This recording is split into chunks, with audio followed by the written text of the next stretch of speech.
إن الحمد لله نحمده ونستعينه ونستغفره ونؤمن به ونتوكل عليه ونعوذ بالله من شرور أنفسنا ومن سيئات أعمالنا من يهده الله فلا مضل له ومن يضلل فلا هادي له أي فلن تجد له وليا مرشدا ونشهد أن لا إله إلا الله وحده لا شريك له هو الذي لا ضد له ولا ند له لا مثل له ولا مثيل له لا وزير له ولا كفيل له لا شبه له ولا شبيه له لا ولد له ولا والد له وهو الواحد الفرد الصمد لم يلد ولم يولد ولم يكن له كفوا أحد ونشهد أن سيدنا ونبينا وحبيبنا وبشيرنا ونذيرنا وطبيبنا وطبيب أرواحنا وحبيبنا وحبيب ربنا محمدًا عبد الله ورسوله أرسله بالحق بشيرا ونذيرا وداعيا إلى الله بإذنه وسراجا منيرا أما بعد فقد قال الله تعالى في كلامه المجيد وفي فرقانه الحميد أعوذ بالله من الشيطان الرجيم بسم الله الرحمن الرحيم والضحى والليل إذا سجى ما ودعك ربك وما قلى وللآخرة خير لك من الأولى ولسوف يعطيك ربك فترضى إن الله وملائكته يصلون على النبي يا أيها الذين آمنوا صلوا عليه وسلموا تسليما اللهم صل على محمد وعلى آل محمد كما صليت على إبراهيم وعلى آل إبراهيم إنك حميد مجيد اللهم بارك على محمد وعلى آل محمد كما باركت على إبراهيم وعلى آل إبراهيم إنك حميد مجيد সকল প্রশংসার মালিক কে? আওয়াজ করে উত্তর দিতে হবে। সকল প্রশংসার মালিক কে?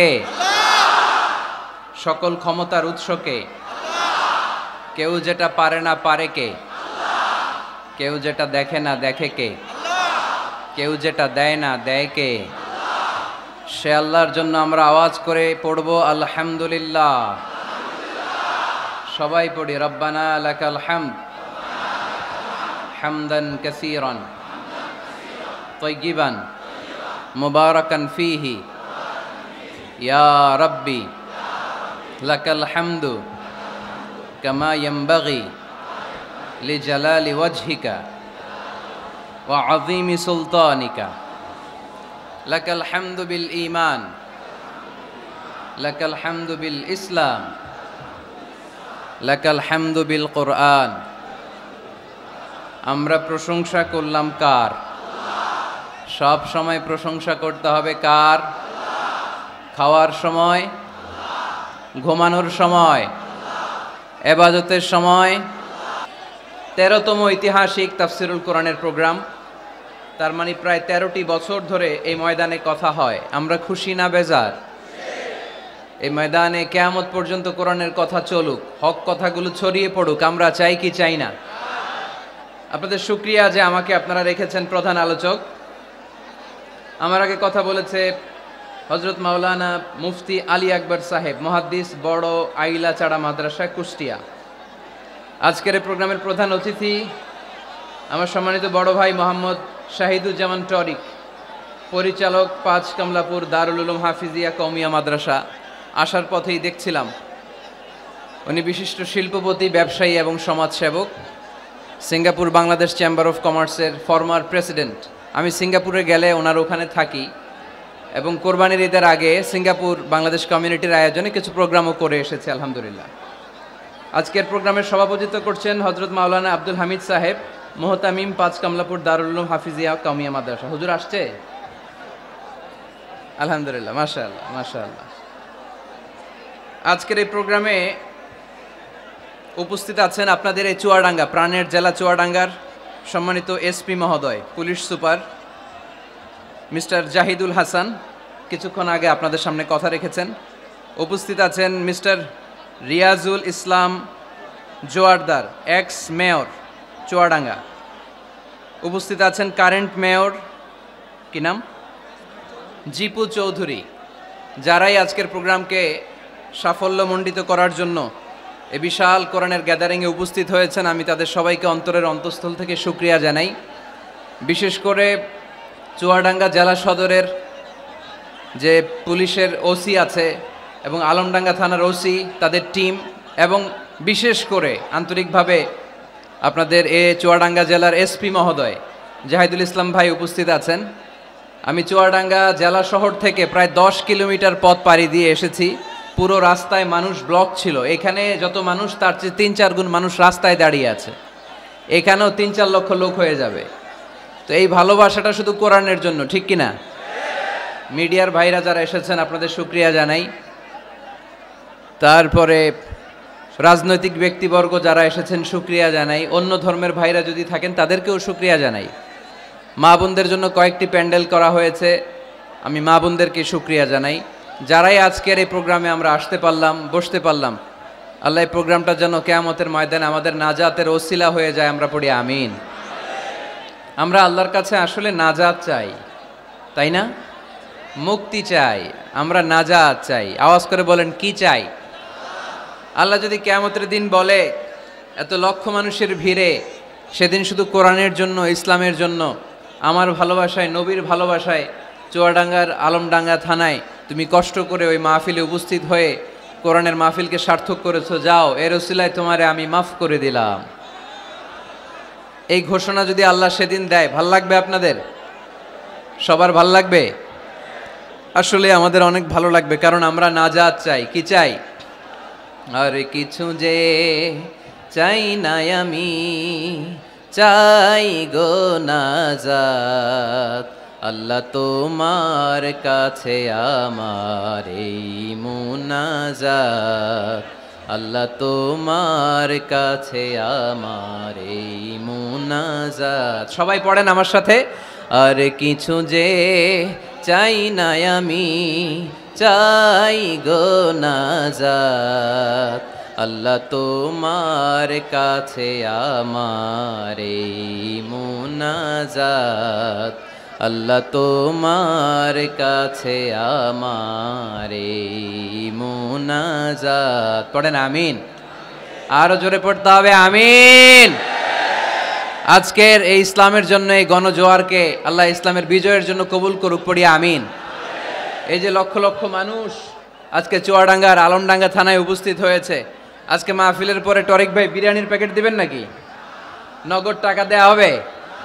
একজনকে খুশি করতে আমরা এখানে এসেছি, চিল্লায় বলতে হবে তিনি কে? আল্লাহ। এই লক্ষ লক্ষ মানুষের আগমন, এটা ইসলামের জন্য ভিক্টরি সাইন বহন করে, বিজয়ের সাইন। ইসলামের বিজয়কে কেউ থামায় রাখতে পারবে না, চিল্লায় বলেন ঠিক কিনা? তুমি ইসলামকে চোখ রাঙানি দাও, তুমি কোরআনকে চোখ রাঙানি দাও, তোমার এই খবরদারি কে মুহূর্তের মধ্যে বন্ধ করে দিতে পারে? কে? যারাই ইসলামের বিজয়ের পথে আসবে তাদের জীবনকে উজালা করবে কে?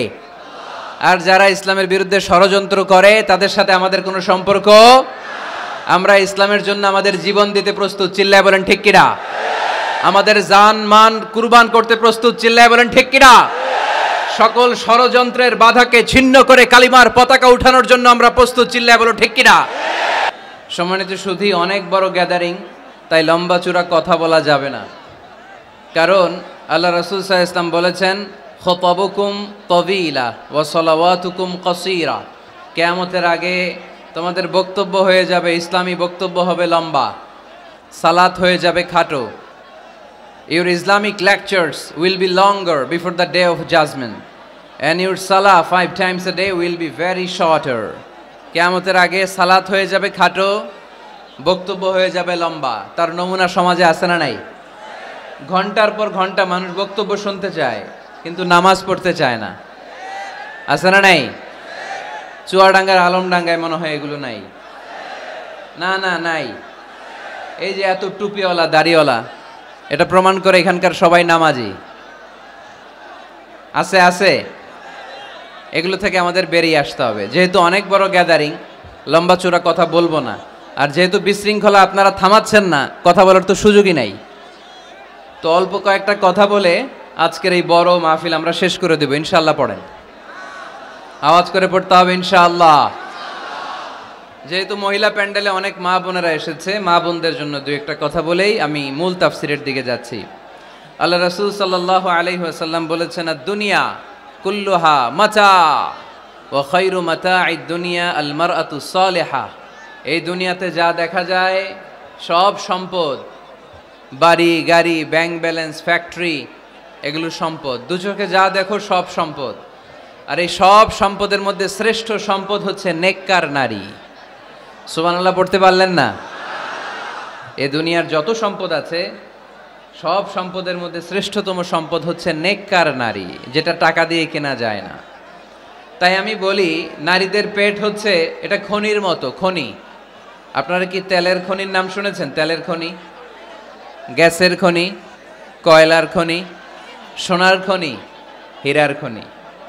তো এই খনিগুলোর মতো আমাদের মা বোনদের পেটগুলো খনি। এই মা বোনদেরকে যদি আমরা কোরআন শিখাই, হাদিস শিখাই, ইসলামী সাহিত্য পড়তে দেই, ইসলামী তাহাদিব তামাদ্দুন শিষ্টাচার ভদ্রতা যদি তাদেরকে শিখাই, কোরআন সুন্নাহর আলোকে যদি তাদেরকে আমরা যত্ন নেই, তাহলে এই নারীদের পেট থেকে বড় বড় আল্লাহর ওলি বের হবে, আলোকিত মানুষ বেরোবে, হাফেজে কোরআন বেরোবে, মুফাসসিরে কোরআন বেরোবে। আর এই একই নারীকে যদি আমরা কোরআন শিক্ষা না দেই, ইসলাম শিক্ষা না দেই, এই নারীদের পেট থেকে বড় বড় চাঁদাবাজ আর টেন্ডারবাজ বেরোবে, চিল্লায় বলি ঠিক কিনা? এদের পেট থেকে বেরোবে বড় বড় দুর্নীতিবাজ, যারা দেশের টাকা, হাজার কোটি টাকা পাচার করে দেয় বিদেশে, এরকম আছে না নাই? এজন্য এই নারীদের পেটটা খনি, যত্ন নিতে হবে এদেরকে কোরআন দিয়ে, সুন্নাহ দিয়ে। আল্লাহ রাসূল সাল্লাল্লাহু আলাইহি ওয়াসাল্লাম বলেছেন, রিফকাম বিল খাওয়ারির, নারীদেরকে কাচের গ্লাসের সাথে তুলনা করা হয়েছে। আপনাদের বাসায় কাচের গ্লাস আছে না? কথা বলতে হবে, উত্তর দিতে হবে আওয়াজ করে বাঘের মতো। আপনাদের বাসায় কাচের গ্লাস আছে? এই কাচের গ্লাস আস্তে ধরতে হয়, আস্তে রাখতে হয়। পরিষ্কার করতে চাইলে, পরিচ্ছন্ন করতে চাইলে খুব স্মুথলি রাখতে হয়, স্মুথলি ধরতে হয়। জোরাজুরি করলে গ্লাস ভেঙে যায়। এইখানে কি ভাই তোমাদের কি সমস্যা? মাহফিলটা সুন্দরভাবে হোক তোমরা কি চাও? শাহিদুজ্জামান টরিক ভাই কয়েক জায়গায় ব্যবস্থাপনা করেছে, সব জায়গা পাল্টিয়ে এখানে 3 লক্ষ লোক বসতে পারে এরকম জায়গা করা হয়েছে। তারপরে লোক হয়ে গেছে 4-5 লক্ষের মতো। এটা তো out of capacity, the situation is totally out of control. এই বিজয় দিবসে একটা দৃষ্টান্ত আমরা সারা বাংলাদেশের 64 জেলার জন্য কি চুয়াডাঙ্গা থেকে রাখতে পারবো না? পারবো।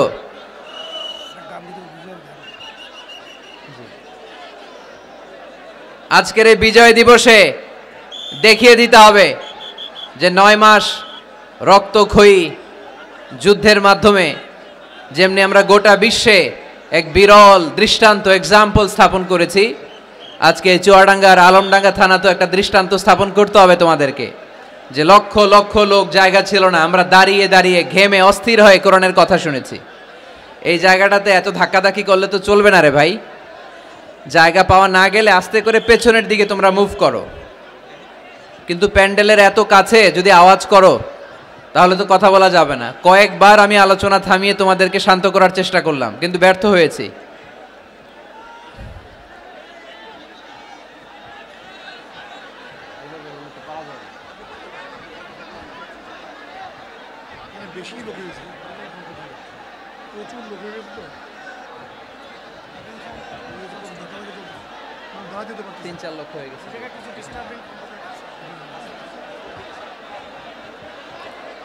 আমি এই যে আপনারা পুলিশের 3 জন ভাই যে আছেন উপাসা যারা, আমি বলবো একটু এক্সিটের ব্যবস্থা করে দেন, এরা ওইদিকে চলে যাক। এখানে দাঁড়িয়ে থেকে লাভ নাই, আমাকে তো দেখেছো তোমরা, আমি তোমাদেরকে ভালোবাসি কোরআনের জন্য। হয় দাঁড়িয়ে থাকো চুপ করে, তা না হলে আস্তে করে পিছনের দিকে যাওয়ার চেষ্টা করো। এই ধাক্কাধাক্কি করলে জনস্রোত এসে হতাহতের ঘটনা ঘটবে, মিডিয়া ম্যানদের ক্যামেরা ভাঙচুর হবে। আস্তে আস্তে পেছনের দিকে যাও, আস্তে আস্তে এক্সিট নাও, এক্সিট। আজকে 16ই ডিসেম্বর, তাই না? আমাদের কি দিবস? বিজয় দিবস। এই লক্ষ লক্ষ জনতা নিয়ে আমরা দোয়া করি আল্লাহ যেন সকল মুক্তিযোদ্ধা ভাইদের কবরগুলোকে জান্নাতের টুকরা বানায় দেয়। আমরা পড়ি আমিন। যতদিন বাংলাদেশ থাকবে ততদিন মুক্তিযোদ্ধাদের জন্য, শহীদদের জন্য দোয়া আমাদের হৃদয়ে আছে না নাই? এক সাগরে রক্তের বিনিময়ে বাংলার স্বাধীনতা আনলে যারা, আমরা তোমাদের ভুলব না, আমরা তোমাদের ভুলব না। এক সাগরে রক্তের বিনিময়ে বাংলার স্বাধীনতা আনলে যারা, আমরা তোমাদের ভুলব না, আমরা তোমাদের ভুলব না। দুঃসহ বেদনার কণ্টক পথবে শোষণের নাগ পাশ ছিঁড়লে যারা, আমরা তোমাদের ভুলব না, আমরা তোমাদের ভুলব না। ঠিক কিনা? সকল মুক্তিযোদ্ধাদের কবরগুলোকে আল্লাহ তুমি জান্নাতের বাগান বানিয়ে দাও, পড়ি আমিন। তোমার বিশেষ নূর দিয়ে মুনাওয়ার করে দাও, আওয়াজ করে পড়ি আমিন।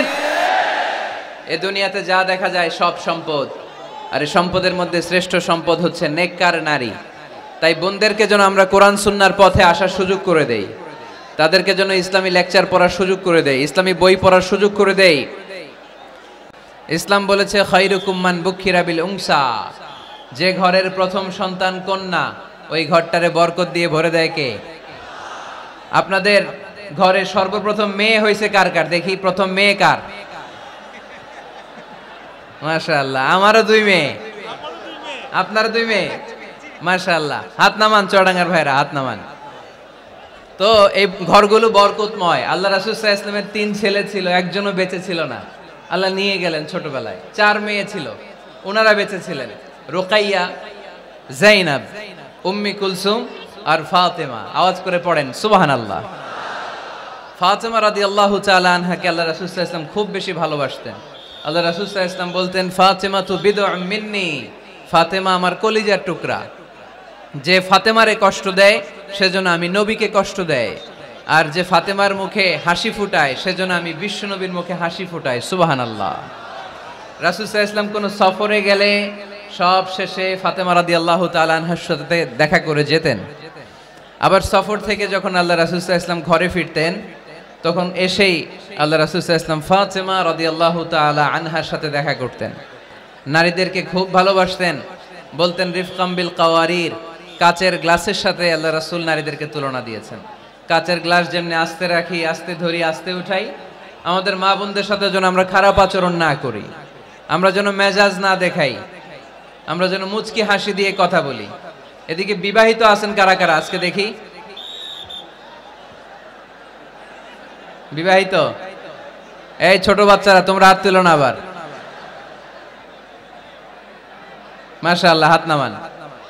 আপনারা বাসায় রাগারাগি করেন না তো? ভাবিদের সাথে রাগারাগি করবেন না। আপনার ব্যাপারে ভাবিদের কাছ থেকে আল্লাহ তাআলা সার্টিফিকেট নেবেন, খায়রুকুম খায়রুকুম লিআহলি। তোমাদের মধ্যে আল্লাহর কাছে ওই ব্যক্তি সবচেয়ে সেরা যে তার স্ত্রীর কাছে সেরা। এজন্য স্ত্রীর সাথে ভালো আচরণ করবেন, মুচকি হাসি দিয়ে কথা বলবেন। আল্লাহ রাসূল বলেছেন তাবাসসুমুকা ফি ওয়াজহি আখিকা সাদাকা, your smile to your brother it's a charity.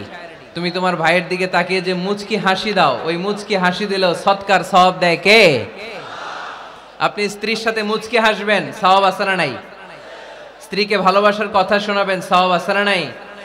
এমনকি আল্লাহর হাবিব বলেছেন অফি বুদআই আহাদিকুম সাদাকা, তোমরা শীতের রাতে স্বামী স্ত্রী যখন এক কম্বলের নিচে সময় কাটাও, ওই সময়গুলোর জন্য তোমার আমলনামায় সওয়াব দিয়ে ভরে দেয় কে? এজন্য আজকে থেকে মুচকি হাসি দিয়ে কথা বলবেন, আগে সালাম দিবেন। স্ত্রীকে আগে সালাম দিতে রাজি আছেন তো? আল্লাহ রাসূল সাল্লাল্লাহু আলাইহি ওয়াসাল্লাম ওনার স্ত্রীদেরকে আগে সালাম দিতেন। আম্মা জান আয়েশা বললেন এত বছর বিশ্বনবীর সাথে সংসার করলাম, একদিনও আল্লাহ রাসূল সাল্লাল্লাহু আলাইহি ওয়াসাল্লামকে আমি আগে সালাম দিতে পারি নাই। মাঝে মাঝে লুকিয়ে থাকতাম যে আজকে আগে সালাম দিব, কিন্তু আল্লাহ রাসূল সাল্লাল্লাহু আলাইহি ওয়াসাল্লাম এশার নামাজ পড়ে যখন ঘরে ঢুকতেন, ঘরে ঢোকার অনেক আগ থেকে আম্মা জান আয়েশাকে বলতেন আসসালামু আলাইকুম ওয়া রাহমাতুল্লাহি ওয়া বারাকাতুহু। এজন্য আমরা যেন বেশি বেশি সালাম দেই। তো একজন নারী বরকতময় কিনা আমরা বুঝবো তার প্রথম সন্তান যদি কন্যা, তার মানে কন্যা আসলেই ঘরে বরকত আছে না নাই? আছে। এরপরে এই কন্যাকে যখন আপনি শিক্ষাদান করবেন, ভালো পাত্রের হাতে তুলে দিবেন, তখন ওই কন্যা বাবার জন্য জান্নাতের দরজা খুলে দেয়। সুবহানাল্লাহ পড়তে পারলেন না? এরপর সে যখন কারো স্ত্রী হয়, তার কাছ থেকে আল্লাহ তাআলা সার্টিফিকেট নেয় স্বামীর ব্যাপারে। তারপর যখন সন্তান সম্ভবা হয়, অনেক নারী বাচ্চা ডেলিভারি করতে যেয়ে মারা যায়। সন্তান ডেলিভারি করতে যেয়ে যে নারী মারা যায়, ওই নারীদেরকে কিয়ামতের দিন আল্লাহ শহীদদের কাতারে দাঁড় করায় দিবেন। আর যদি সহি সালামতে বাচ্চা ডেলিভারি করতে পারে, তাহলে ইসলাম বলে আল জান্নাতু তাহতা আকদামি উম্মাহাতিকুম। ও দুনিয়ার পুরুষেরা শোনো, তোমাদের পায়ের নিচে থাকে জুতা, জুতার নিচে থাকে বালু, আর এক একটা মায়ের পায়ের নিচে থাকে তার ছেলে মেয়েদের জান্নাত। পড়েন সুবহানাল্লাহ। ওগো মা তুমি এই ধরনের শ্রেষ্ঠ নিয়ামত, তোমারই পদ তলে রয়েছে জান্নাত।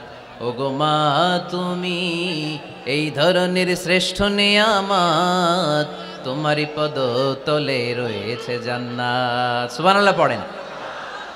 আচ্ছা, এই দুনিয়াটাকে যদি 100 বার আমরা বিক্রি করে দেই, ওই বিক্রির টাকা দিয়ে জান্নাতের একটা টেবিলের দাম হবে? এই দুনিয়াকে 2000 বার বিক্রি করে দিলে যেই টাকা পাওয়া যাবে, ওই টাকা দিয়ে যদি জান্নাতের একটা চেয়ার কিনতে চাই, ওই চেয়ারের দাম হবে? তাহলে যে মায়ের 2টা পায়ের নিচে আল্লাহর 8টা জান্নাত পড়ে আছে, ওই 8টা জান্নাতের ওই পা 2টার দাম কত? রাসূল সাল্লাল্লাহু আলাইহি ওয়াসাল্লাম বলেছেন লাউ কাতা'তা জিলদাক, তুমি তোমার গায়ের চামড়া কেটেও যদি মায়ের পায়ের জুতা বানিয়ে দাও, তাহলে ছোটবেলায় যে দুধ খেয়েছো, এক ঢোক দুধের শোধ কোনোদিন আদায় হবে না। চিল্লায় এখন সুবহানাল্লাহ।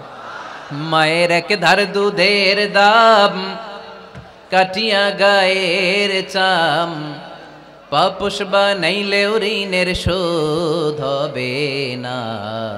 এমন দরদি ভাবে কেউ হবে না আমার মাহাদু। ঠিক কিনা? এজন্য মা বাবা যাদের বেঁচে আছে, আমরা যেন মা বাবার কাছ থেকে দোয়া নেই। পীর সাহেবের কাছে যদি দোয়া নিতে যান, দোয়া কবুল হতেও পারে, নাও হতে পারে। গোটা বিশ্বের সব পীর সাহেব যদি এক গ্লাস পানির মধ্যে দোয়া পরে ফু দেয়, গোটা বিশ্বের সব ইমাম সাহেব যদি, খতিব সাহেব যদি এক গ্লাস পানির মধ্যে দোয়া পরে ফু দেয়, আর আপনার আম্মা শুধু সুবহানাল্লাহ বলে যদি আরেক গ্লাস পানির মধ্যে ফু দেয়, আপনার মায়ের দোয়াটা মুহূর্তে আল্লাহর দরবারে কবুল হয়ে যাবে। এজন্য আব্বা আম্মার দোয়া নিতে রাজি আছি তো? যাদের আব্বা আম্মা বেঁচে আছে, আল্লাহ যেন হায়াত দারাজ করে, আমরা পড়ি আমিন। যারা আমরা আমাদের আব্বা আম্মা, আমাদের বটবৃক্ষগুলোকে হারিয়েছি, তাদের কবরগুলোরে আল্লাহ জান্নাতের বাগান বানিয়ে দিক, আমরা পড়ি আমিন। আর দেরি না করে আমরা সরাসরি মহাবিশ্বের মহাবিশ্বয় মহাগ্রন্থ আল কোরআন আল কারিম থেকে কথা শুনব। আমরা যে বইটা থেকে কথা শুনবো, চুয়াডাঙ্গার ভাইয়েরা দেহের সবটুকুন শক্তি গলার মাঝ বরাবর এনে আওয়াজ করে বলেন তো, এই বইটার নাম কি? এই কোরআনে কোনো ভুল আছে? সন্দেহ আছে? সংশয় আছে? আমাদের জীবন সমস্যার সব কিছুর সমাধান এই কোরআনের ভেতরে দিয়েছে কে? সমাধান চাও যদি জীবনে মরণে, ফিরে যাও খুঁজে নাও, চোখ রাখো কোরআনে। ঠিক কি না? সমাধান চাও যদি জীবনে মরণে, ফিরে যাও খুঁজে নাও, চোখ রাখো কোরআনে। If you want a solution this দুনিয়ায় নাখিরা, go back, have a look to the holy কোরআনে। ঠিক কি না? এজন্য আমরা সমস্যার সমাধান চাইলে চোখ রাখতে হবে যেই কিতাবের দিকে, কিতাবটার নাম আল কোরআন। এই কিতাবে কোনো ভুল নাই, এই কিতাবে কোনো সন্দেহ নাই, কোনো সংশয় নাই।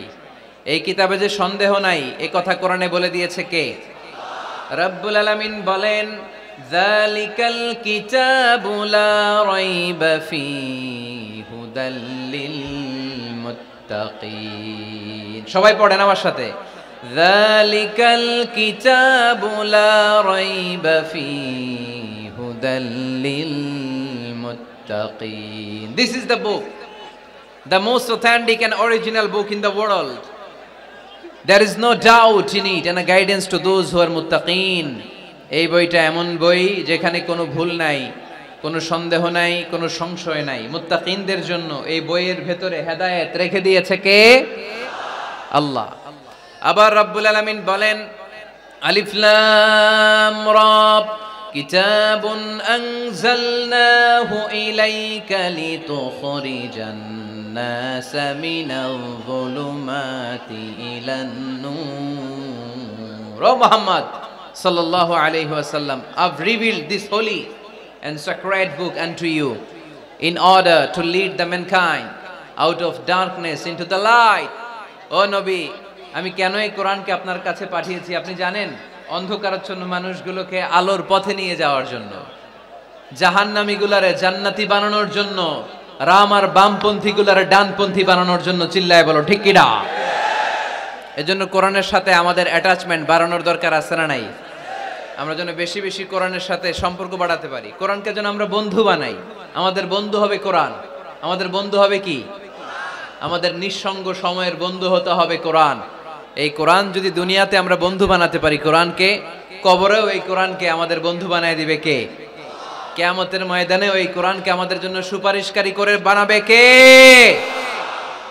সেই মহাবিশ্বের মহাবিশ্বয় মহাগ্রন্থ আল কোরআন আল কারীম থেকে আমি একটা সূরার কিয়দাংশ তেলাওয়াত করেছি। আজকের চুয়াডাঙ্গার এই বিশাল জনসমুদ্রে এই সূরার কিছু মেসেজ এই চমৎকার রজনীতে আপনাদের সাথে আমি শেয়ার করব। আওয়াজ করে পড়তে হবে ইনশাআল্লাহ। কোরআনের যেখান থেকেই বলি ওইখান থেকে বরকত আছে না নাই? অনেকে বলে, হুজুর ওই এলাকায় পর্দার ওয়াজ করছেন, এখানে পর্দার কথা বলেন কেন? বলে না? অনেকে বলে, হুজুর ওই জেলায় নামাজের ওয়াজ করছেন, তো এই জেলায় আবার নামাজের কথা কন কেন? হুজুর ওইখানে সুদ খাওয়া যাবে না বলছেন, এইখানে বলেন কেন? নামাজ কি শুধু ওই জেলায় লাগবে? পর্দাকে শুধু ঢাকাবাসীদের জন্য লাগবে, চুয়াডাঙ্গায় লাগবে না? আমরা সূরা ফাতিহা প্রতিদিন কয়বার পড়ি? ফরজ নামাজে 17 বার, সুন্নত সহ 40-45 বার। যে ব্যক্তি 50 বছর ধরে নামাজ পড়ে, এই বেটা যে কয় লক্ষবার সূরা ফাতিহা পড়ছে বেটা নিজেও জানে না। ঠিক কি না? আচ্ছা, আপনারা কি জানেন যে সূরা আর রহমানে একটা আয়াত আছে, যে আয়াতটা আল্লাহ বারবার বারবার ওই সূরার ভেতরে উল্লেখ করেছে, সূরা আর রহমানে, জানেন কি আয়াতটা কি? কি আয়াত? ফাবিআইয়ি আলা রাব্বিকুমা তুকাযযিবান। এই আয়াতটা আল্লাহ তাআলা একবার দুইবার নয় 31 বার উল্লেখ করেছেন সূরা আর রহমানের ভেতরে। সুবহানাল্লাহ পড়েন। তার মানে জরুরি কথা সব জায়গায় বলতে হয়, বারবার বলতে হয়, চিল্লায় বলতে হবে, ঠিক কি না? আজকে আমরা সূরা দোহা থেকে কথা শুনবো। সূরাতুদ দোহা, আওয়াজ করে বলেন তো সূরাটার নাম কি? এই আপনাদের গলার আওয়াজ। সারা বিকাল আর সন্ধ্যায় চিল্লাচিল্লি করতে করতে আপনাদের এনার্জি শেষ, তাই না? সূরাটার নাম সূরাতুদ দোহা। আওয়াজ করে বলেন তো সূরার নাম কি? মাশাআল্লাহ, আওয়াজ আছে তো? এনার্জি শেষ হয়ে যায় না এখনো বেঁচে আছে চুয়াডাঙ্গার লোক। তো আলোচনা শেষ পর্যন্ত এরকম আওয়াজ করে উত্তর দেওয়া যাবে? মাশাআল্লাহ। এখন একেবারে ঠান্ডা। এবার আমরা প্রাণ খুলে কথা শুনবো কোরআনের। এই সূরাটা কোরআনের 93 নাম্বার সূরা। কত নাম্বার? এই সূরায় আয়াত আছে 11টা। কয়টা?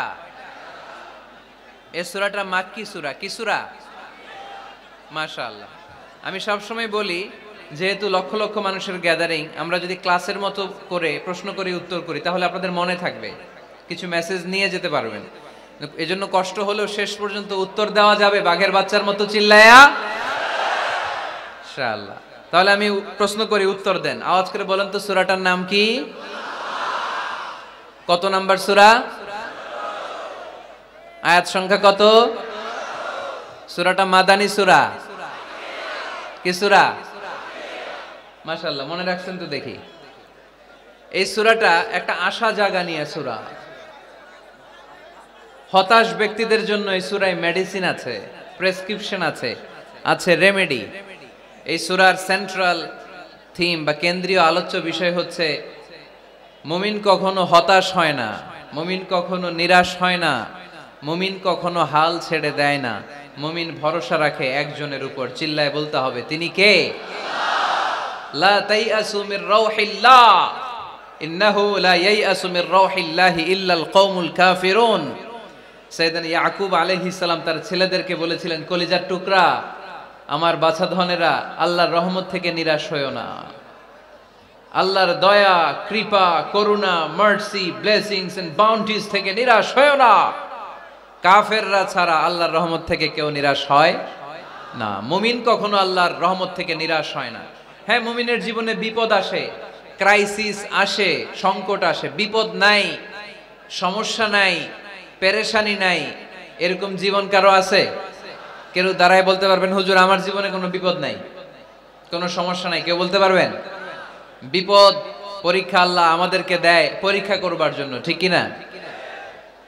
বিপদ আল্লাহ আমাদেরকে দেয় আমাদের কোমরগুলোকে সোজা করবার জন্য, আমাদের পায়ের নিচের মাটিকে শক্ত করবার জন্য, প্রতিকূল পরিবেশে নিজের অবস্থানকে শক্তভাবে জানান দেওয়ার জন্য। চিল্লায় বলেন ঠিক কিনা? এজন্য যারা হতাশ, যারা নিরাশ, যারা টেন্সড, ফ্রাস্ট্রেটেড পিপল, হতাশদের জন্য এই সূরায় আছে আশা, আশার বাণী, আলোর বাণী। কারণ দোহা মানে আলো। দোহা মানে কি? আলো কথাটা শুনতেই লাগে ভালো, ঠিক কিনা? আলো বললেই কেমন ভাল লাগে না?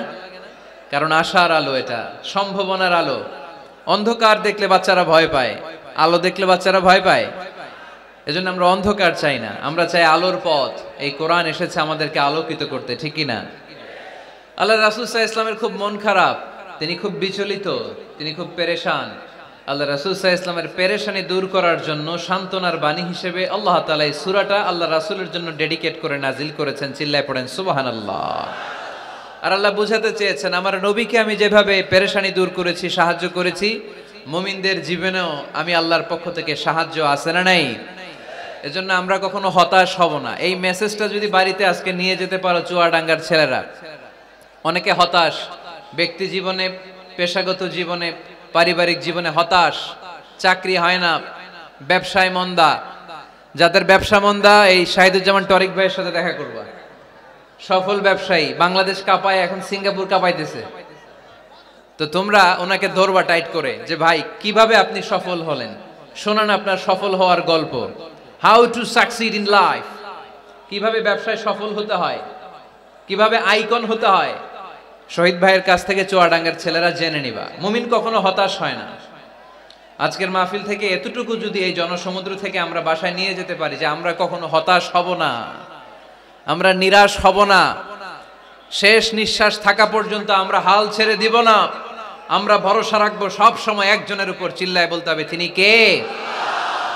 Every time you feel like you cannot go on, you feel so lost that you are so alone.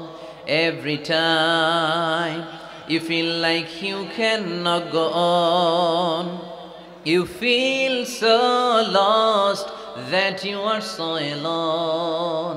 Don't despair and never lose hope, 'cause Allah is always by your side. Insha'Allah, পড়েন, Insha'Allah, Insha'Allah, you'll find your way. Insha'Allah, Insha'Allah, Insha'Allah, you'll find your way. পড়েন আল্লাহু আকবার।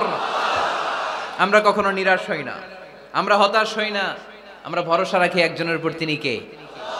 আমরা জানি রাত যত গভীর হয় অন্ধকার তমানিসা ভেদ করে সুবহে সাদিক হয়। আমরা জানি গর্ভবতী নারীর যেদিন পেটের ব্যথা বেদনা বাড়তে থাকে ওই দিন নতুন মেহমান আগমনের সময় ঘনাতে থাকে। আমরা জানি বিশ্বাসীদের জীবনে কষ্ট, দুঃখ, যন্ত্রণা, পরীক্ষা যত বাড়তে থাকে সুখের দিন কাছে আসতে থাকে। চিল্লায় বলো ঠিক কিনা? এজন্য আমরা হতাশ হব না, হাল ছেড়ে দিব না, শেষ নিঃশ্বাস ত্যাগ করা পর্যন্ত আমরা ভরসা রাখবো একজনের উপর, তিনি কে? আল্লাহ রাসূল সাল্লাল্লাহু আলাইহি ওয়াসাল্লাম হতাশ হলেন, পেরেশান হলেন, নবীর পেরেশানি দূর করার জন্য আল্লাহ তাআলা এই সূরাটা নাজিল করেছে। সুবহানাল্লাহ পড়েন। তাহলে এই সূরার কেন্দ্রীয় আলোচ্য বিষয় কি? এটা কি চুয়াডাঙ্গাবাসীদের কাছে ক্লিয়ার? Clear clear clear. এবার আমরা শুনবো এই সূরার একটা ব্যাকগ্রাউন্ড আছে, কোন প্রেক্ষাপটে এই সূরা নাজিল হলো। আল্লাহ রাসূল সাল্লাল্লাহু আলাইহি ওয়াসাল্লামকে আল্লাহ বললেন, ইয়া আইয়ুহার রাসূলু বাল্লিগ মা উনজিলা ইলাইক, নবী কোরআনে যা নাজিল করেছি সব আপনি পৌঁছে দিন, কিছু গোপন রাখা যাবে না। এই কোরআনের কোনো কিছু বিশ্বনবী গোপন রেখেছে? সবাই বলেন না কেন, গোপন রেখেছে নাকি সব প্রচার করে দিয়েছে? সব প্রচার করে দিয়েছে। হঠাৎ করে হেরা গুহায় বিশ্বনবীর কাছে নাজিল হলো, ইকরা বিসমি রাব্বিকাল্লাযী খালাক, খালাকাল ইনসানা মিন আলাক, ইকরা ওয়া রাব্বুকাল আকরামুল্লাযী আল্লামা বিল কলম, আল্লামাল ইনসানা মা লাম ইয়ালাম। পড়েন সুবহানাল্লাহ। আল্লাহ নাজিল করলেন, নবী পড়ো, তোমার প্রভুর নামে যিনি সৃষ্টি করেছেন, তুমি যা জানতে না তা তোমার রব তোমারে শিখিয়েছেন, কলমের মাধ্যমে তোমাদেরকে জ্ঞান দিয়েছেন। সুবহানাল্লাহ। ইকরা বিসমি রাব্বিকাল্লাযী খালাক, read in the name of your lord who has created. পড়ো তোমার প্রভুর নামে। কোরআনের প্রথম বাণী পড়ো। কোরআনের প্রথম বাণী কি? সবাই বলেন, প্রথম বাণী কি? আল কোরআনের প্রথম বাণী পড়ো, আল হাদিসে নবীর কথা পড়ো। আল কোরআনের প্রথম বাণী পড়ো, আল হাদিসে নবীর কথা পড়ো। পড়ে পড়ে শেখো, শিখে শিখে তুমি তোমার নিজের জীবন গড়ো। সুবহানাল্লাহ পড়েন। পড়ে পড়ে নিজের জীবন গড়তে হবে। নাজিল হলো ইকরা বিসমি রাব্বিকাল্লাযী খালাক, যা নাজিল হলো নবী প্রচার করে দিলেন।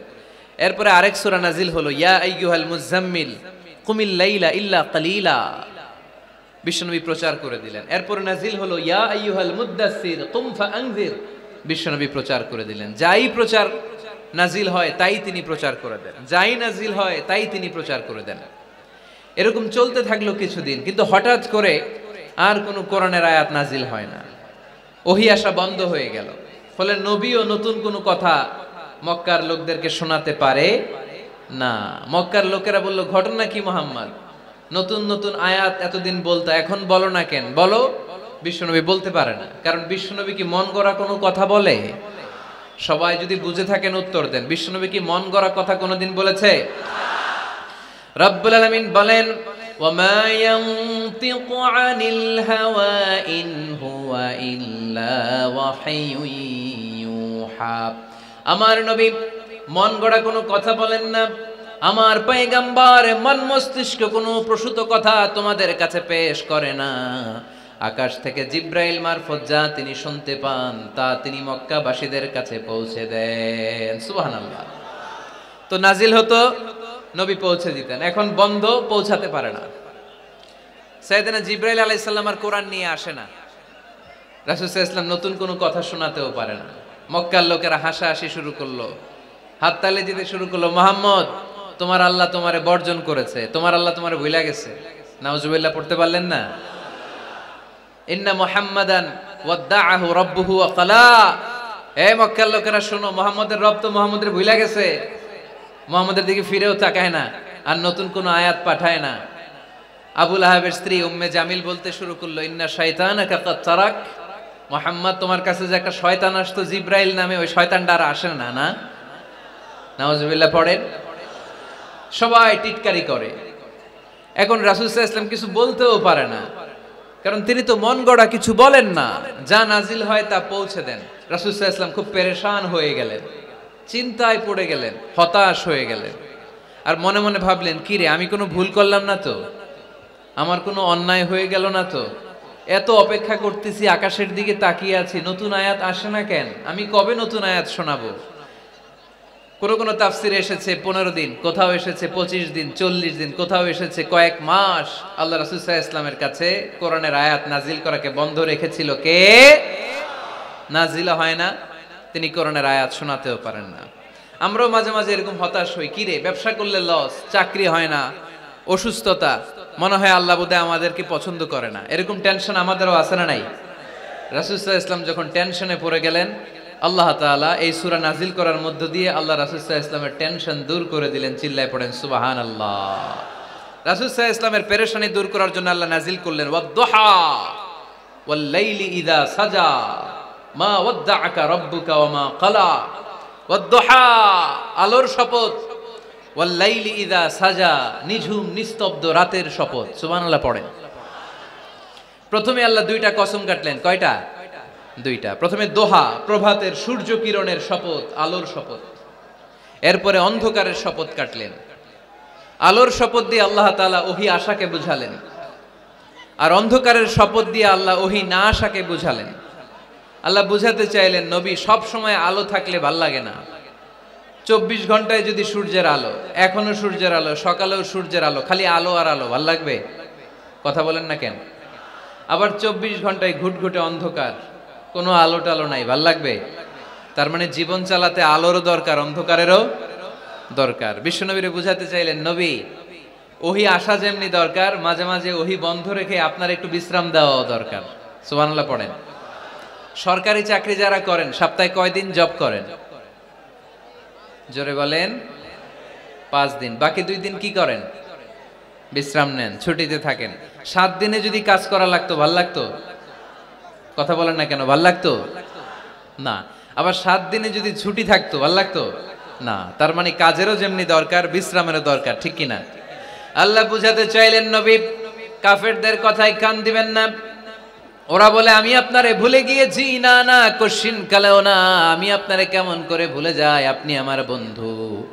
আমি ইচ্ছা করেই ওহী নাজিল বন্ধ রেখে কিছুদিন আপনারে ছুটি দিলাম। আল্লাহর পক্ষ থেকে আমি আপনার জন্য বিশ্রামের ব্যবস্থা করে দিয়েছি। নবী, বিশ্রামের ব্যবস্থা করে দিলাম, কারণ প্রতিদিন ওহী নাজিল হলে এটা পৌঁছে দেওয়া, এটা চারটেখানি কথা নয়।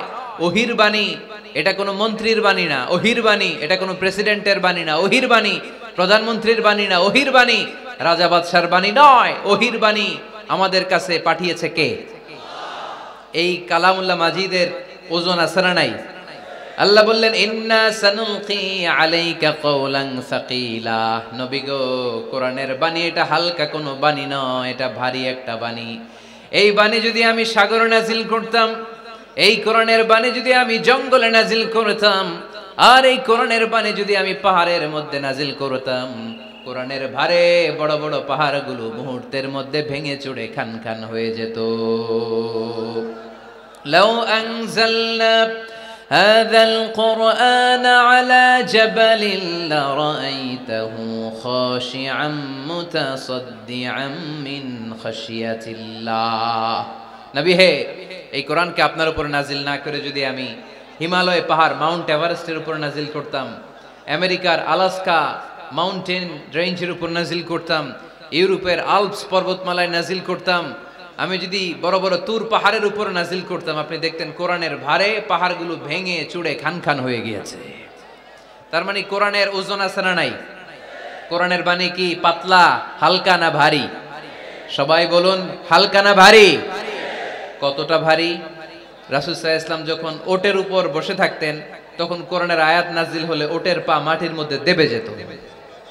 ঘোড়ার উপর যখন বসে থাকতেন, তখন কোরআনের আয়াত নাজিল হলে ঘোড়া মাটিতে বসে যেত।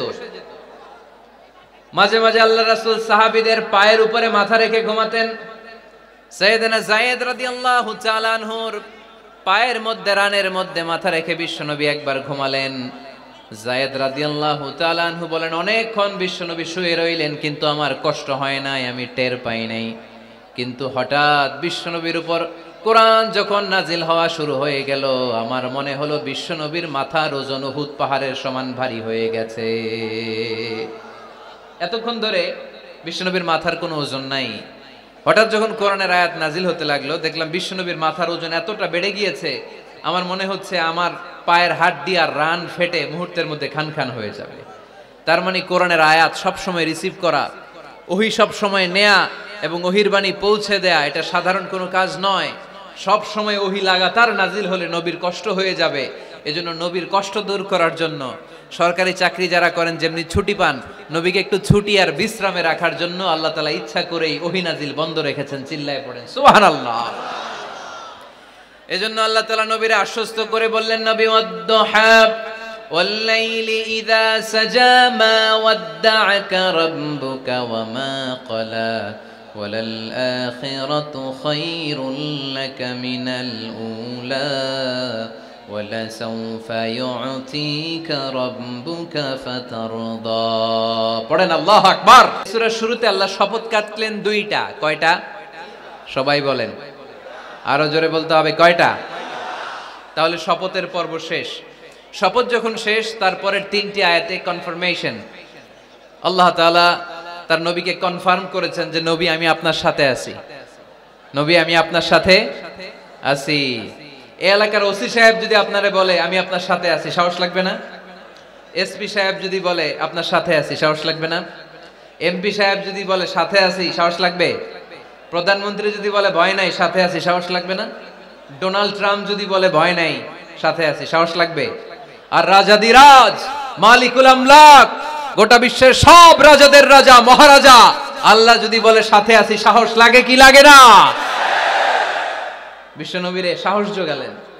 পরের তিনটা আয়াতে আল্লাহ তাআলা নবীরে বললেন, নবী ভয় নাই, never lose hope, never give up, never be frustrated, আর হতাশ হবেন না, আমি আপনার সাথে আছি। চিল্লায় পড়েন সুবহানাল্লাহ। তারপরের তিন আয়াতে দিলেন তিনটা রিমাইন্ডার, নবী আপনারে কি কি নিয়ামত দিছি শোনেন, এগুলো মনে রাখেন, ভুলে যায়েন না। আর সর্বশেষ তিনটা আয়াতে তিনটা ওয়ার্ক প্ল্যানস, মানে গাইডলাইন, কর্মসূচি দিয়ে আল্লাহ সূরাটারে শেষ করেছেন। পড়েন আলহামদুলিল্লাহ। দুইবার যখন আল্লাহ শপথ করলেন, আলোর শপথ, অন্ধকারের শপথ, তারপরে আল্লাহ কনফার্মেশন করে বললেন, নবী মা ওয়াদ্দা'আকা রাব্বুকা ওয়া মা ক্বালা, নবী হে আমি আপনারে ভুলি নাই, আমি আপনারে ছাড়ি নাই। কাফেররা বলে আমি আপনারে ভুলে গেছি, আমি আপনার উপর রাগ করেছি, তাই আপনার উপর কোরআন নাজিল করি না। কথাটা কিন্তু ঠিক না। আমি আপনারে ভালোবাসি, মহব্বত করি, ইচ্ছা করে আপনারে ছুটি দেওয়ার জন্য, কয়েকদিন বিশ্রামে রাখার জন্য ইচ্ছা করেই কোরআন নাজিল বন্ধ রেখেছি। মা ওয়াদ্দা'আকা রাব্বুকা ওয়া মা ক্বালা। কাফেরদের কথার জবাবে তিনি বলছেন, না আমি আপনারে ভুলি নাই, আমি আপনার সাথে আছি। সুবহানাল্লাহ পড়েন। সাথে আছে কে? আরো জোরে বলেন। রাস্তায় হঠাৎ অ্যাক্সিডেন্ট হয়ে গেছে, বাঁচাবে কে? বলতে হবে সাথে আছে কে? আমাদের সাথে আল্লাহ আছে। এরপর আল্লাহ বললেন, ওয়ালাল আখিরাতু খায়রুল লাকা মিনাল উলা ও নবী, মক্কার জীবনে সাময়িক একটু কষ্ট আপনি সহ্য করেন, মদিনার জীবনে আপনার জন্য আনন্দ রেখেছে কে? আখিরাতে আপনার জন্য জান্নাতকে তৈরি রেখেছে কে? ওয়ালাল আখিরাতু খায়রুল লাকা মিনাল উলা।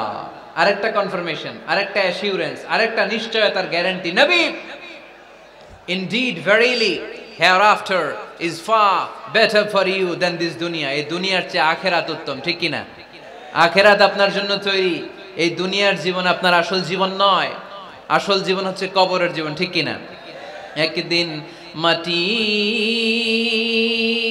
ভেতরে হবে ঘর রে মন আমার, কেন বাঁধো দালান ঘর রে মন আমার, কেন বাঁধো দালান ঘর। প্রাণ পাখি উড়ে যাবে পিঞ্জর ছেড়ে, ধরা ধামে সবই রবে তুমি যাবে চলে। বন্ধু বান্ধব যত মাতা পিতা দ্বারা সুত, বন্ধু বান্ধব যত মাতা পিতা দ্বারা সুত, সবই হবে তোমার পরে মন আমার, কেন বাঁধো দালান ঘর। একদিন মাটির ভেতরে হবে ঘরে মন আমার, কেন বাঁধো দালান ঘর। ঠিক না? মাটির ঘর আসল ঘর। এই ছোট্ট 2 লাইনের নাশিদ, এই গানটাই আমাদের হেদায়েতের জন্য যথেষ্ট, তাই না? কত কষ্ট করে বিল্ডিং বানালাম, কত কষ্ট করে ফ্ল্যাট কিনলাম, কত দামি টাইলস দিয়ে আমার গোসলখানাটা বানালাম, কিন্তু আমার জীবনের শেষ গোসলটা কি আমার ওই গোসলখানায় হবে? চিল্লায় বলতে হবে, হবে। এজন্য আল্লাহ বললেন, ওয়ালাল আখিরাতু খায়রুল লাকা মিনাল উলা।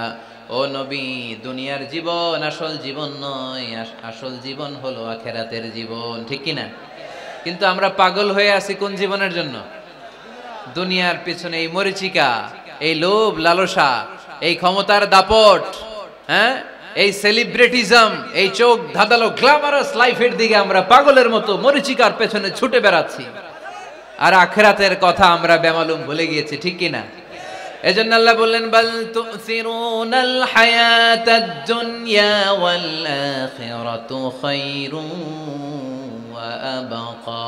তোমরা দুনিয়ার জীবনকে বড্ড বেশি প্রাধান্য দাও, কিন্তু জেনে রেখো, মনে রেখো, দুনিয়া আসল নয়, আসল ঠিকানা হলো মুমিনের আখিরাত।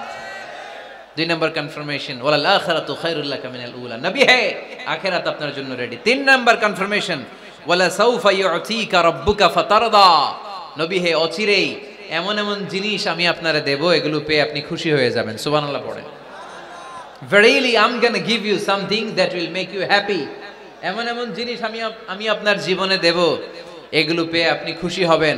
নবী, আপনি হতাশ হবেন না, নবী আপনি নিরাশ হবেন না, নবী আপনি হাল ছাড়বেন না। আরে আমি তো আপনার সাথে আছি। সাথে আছে কে? বিপদে পড়লে বলবেন আমার সাথে আছে কে? রক্ষা করবে কে? বাঁচানোর মালিক একজন। চিল্লায় বলো, তিনি কে? পারবেন, পারবেন, বলতে পারবেন? কি বলবেন? সাথে আছে কে? আমাদের সাথে থাকে কে? এটাই আমাদের ভরসা, এটাই আমাদের বিজয়ের মাধ্যম, বিজয়ের গোপনতম রহস্য। ওয়ালা সাউফা ইউতিকা রাব্বুকা ফাতারদা। নবী হে, অচিরেই এত এত জিনিস আমি আপনারে দেব, আপনি খুশি হয়ে যাবেন। সুবহানাল্লাহ পড়েন। যেখানেই নবীর মন খারাপ, সেখানেই আল্লাহ তাআলা এমন কিছু নবীকে হাজির করে দেন, ওইটা পেয়ে নবী খুশি হয়ে যায়।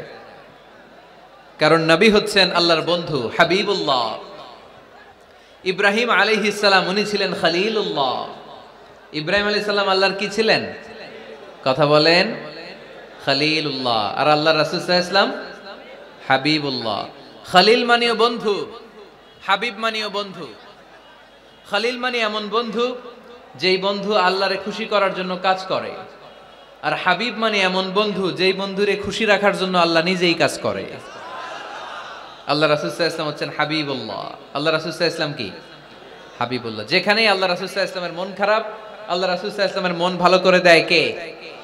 আল্লাহ রাসূলের মন ভালো করে দেওয়ার দায়িত্ব স্বয়ং নিয়েছে কে? মক্কায় আল্লাহ রাসূল সাল্লাল্লাহু আলাইহি ওয়াসাল্লামের মন খারাপ। মক্কার দাওয়াতি কাজ বেগবান করার জন্য আল্লাহ রাসূল সাল্লাল্লাহু আলাইহি ওয়াসাল্লাম কেঁদে কেঁদে আল্লাহর কাছে দোয়া করলেন, আল্লাহ মক্কার দুইজনের একজন যেন কালিমা পড়ে মুসলমান হয়ে যায়। তাহাজ্জুদের নামাজ পড়ে চোখের পানি ছেড়ে ছেড়ে আল্লাহর কাছে দোয়া করলেন, আল্লাহ আল্লাহুম্মা আইজ্জাল ইসলাম বি আহাব্বির রাজুলাইনি ইনদাক। আল্লাহ মক্কার দুইজনের একজনকে আমি চাই, দুইজনের একজন, আবি জাহাল ইবনে হিশাম, হিশামের বেটা আবু জাহেল, অথবা ওমর ইবনে খাত্তাব, খাত্তাবের বেটা ওমর। আল্লাহ হয় আবু জাহেলরা আপনি ইসলামের ছায়া তলে আনেন, কিংবা ওমরে ফারুককে আনেন। আল্লাহ কার জন্য দোয়াটা কবুল করেছে? জোরে বলেন। তার কয়েকদিন পরে বিষ্ণু ঈসা ইসলাম আরকাম ইবনে দারিল আরকামের ঘরে বসে লুকিয়ে লুকিয়ে দাওয়াত দিচ্ছিলেন। ইন দ্য মিন টাইম ওমরে ফারুক নাঙ্গা তরোয়ার নিয়ে বিশ্বনবীর মাথা কাটার জন্য ছুটে আসলেন। সাহাবারা বললেন, নবী আপনি পালান, নবী আপনি পালান, ওমরে ফারুক আপনাকে হত্যার জন্য ছুটে এসেছে। বিশ্বনবী বললেন, তোমরা সরে যাও, দরজাটা খুলে দাও। আমার তো মনে হচ্ছে ওই যে তাহাজ্জুদের রাতে আমি দোয়া করেছিলাম, আজকে ওই দোয়া আল্লাহ কবুল করতে শুরু করেছে। সাইয়েদনা ওমরে ফারুক তখনও কালিমা পড়েন নাই। দৌড়ে এসে আরকাম ইবনে আবিল আরকামের ঘরের ভেতরে ঢুকে তলোয়ারটা জমিনের মধ্যে রেখে দিয়ে আওয়াজ করে আঙ্গুল তুলে বলতে আরম্ভ করলেন, আশহাদু আল্লা ইলাহা ইল্লাল্লাহ ওয়া আশহাদু আন্না মুহাম্মাদার রাসূলুল্লাহ। সুবহানাল্লাহ পড়ে কালিমা পড়ে মুসলমান হয়ে গেছে। বিশ্বনবী খুশি হয়ে গেলেন। ওয়ালা সাউফা ইউতিকা রাব্বুকা ফাতারদা। নবী যখনই আপনার মন খারাপ, আপনার মনকে আমি ভালো করে দিব, আপনারে খুশি করে দিব, চিল্লায় পড়তে হবে আল্লাহু আকবার। বিশ্বনবীর মন খারাপ ছিল। হঠাৎ সাইয়েদনা ওমরে ফারুকের ইসলাম গ্রহণের মধ্য দিয়ে বিশ্বনবীর মন ভালো করে দিল কে? আল্লাহ মন ভালো করে দিলেন।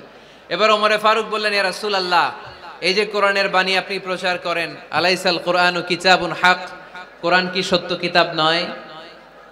আপনারা আওয়াজ করে বলেন তো, আমাদের কোরআন কি সত্য কিতাব নয়? ইসলাম কি সত্য ধর্ম নয়? আল্লাহ কি আমাদের সঠিক রব নয়? তিনটা প্রশ্ন করলেন বিশ্বনবীকে। আপনাদের মতোই বিশ্বনবী বললেন, হ্যাঁ কোরআনও সত্য, ইসলামও সত্য, আল্লাহও সত্য। এবার ওমরে ফারুক বললেন, ফাফিমাল ইখতিফা, নবী তাহলে লুকিয়ে লুকিয়ে দাওয়াত দেন কেন? লুকিয়ে লুকিয়ে ঘরের ভিতরে কোরআন পড়েন কেন? আজকে থেকে আমি ওমর আপনার সাথে আছি। সুবহানাল্লাহ বলতে পারলেন না মজা করে? আমি ওমর আছি, দেখি কে আপনারে কি করে। বের হন ঘর থেকে। ঘর থেকে বের হয়ে প্রকাশ্যে দাওয়াত দেন। বিশ্বনবী বললেন, না ওমর, এটা মাক্কি জীবন, এখানে গোপনে দাওয়াত দিতে হবে। ওমরে ফারুক বললেন, নবী তাহলে আমাকে একটা মিছিলের অনুমতি দেন। কিসের অনুমতি? আপনাদের চুয়াডাঙ্গায় মিছিল টিছিল হয় নাকি? হয় হয়। বিশ্বনবী বললেন, যাও, ঠিক আছে, মিছিলের অনুমতি দিলাম। মোট 11 জন তিনি পেলেন। হাতে গোনা অল্প কয়েকজন লোক কালিমা পড়ে মুসলমান হয়েছে। 11 জনকে নিয়ে ওমরে ফারুক 2 লাইন বানালেন, পেছনে 6 জন, সামনে 5 জন।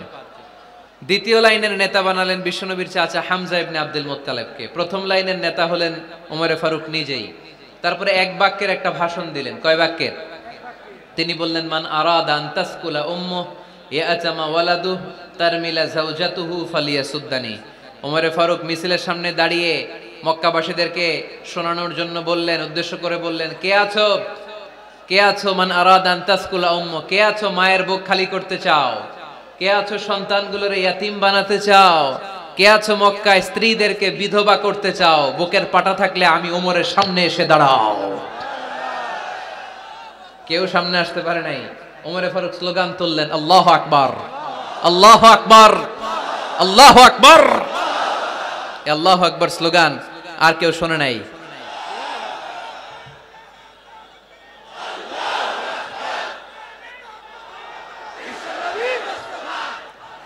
বালিশ হইলে খুব ভালো হতো, একটা বালিশ হলে ভালো হতো।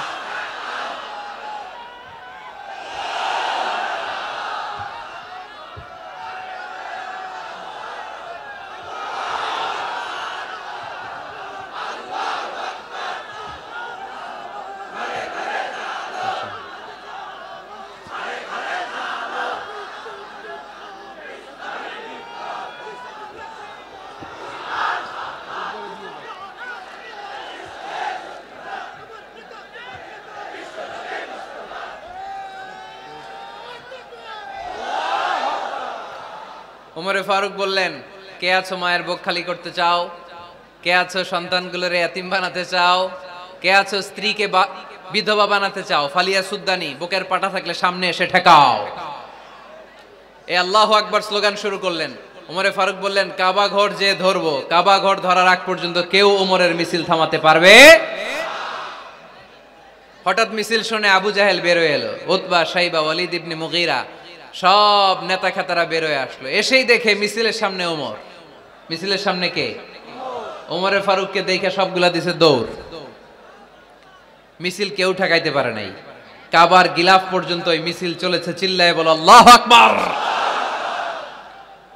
ওমরে ফারুক এমন নেতা ছিলেন, শুধু আবু জাহেলই না, মুনাফিকরা ওমরে ফারুককে দেখলে ভয় পেত। এমনকি শয়তান, ইবলিস শয়তান ওমরে ফারুককে দেখলে আরেক রাস্তা দিয়ে হাঁটতো।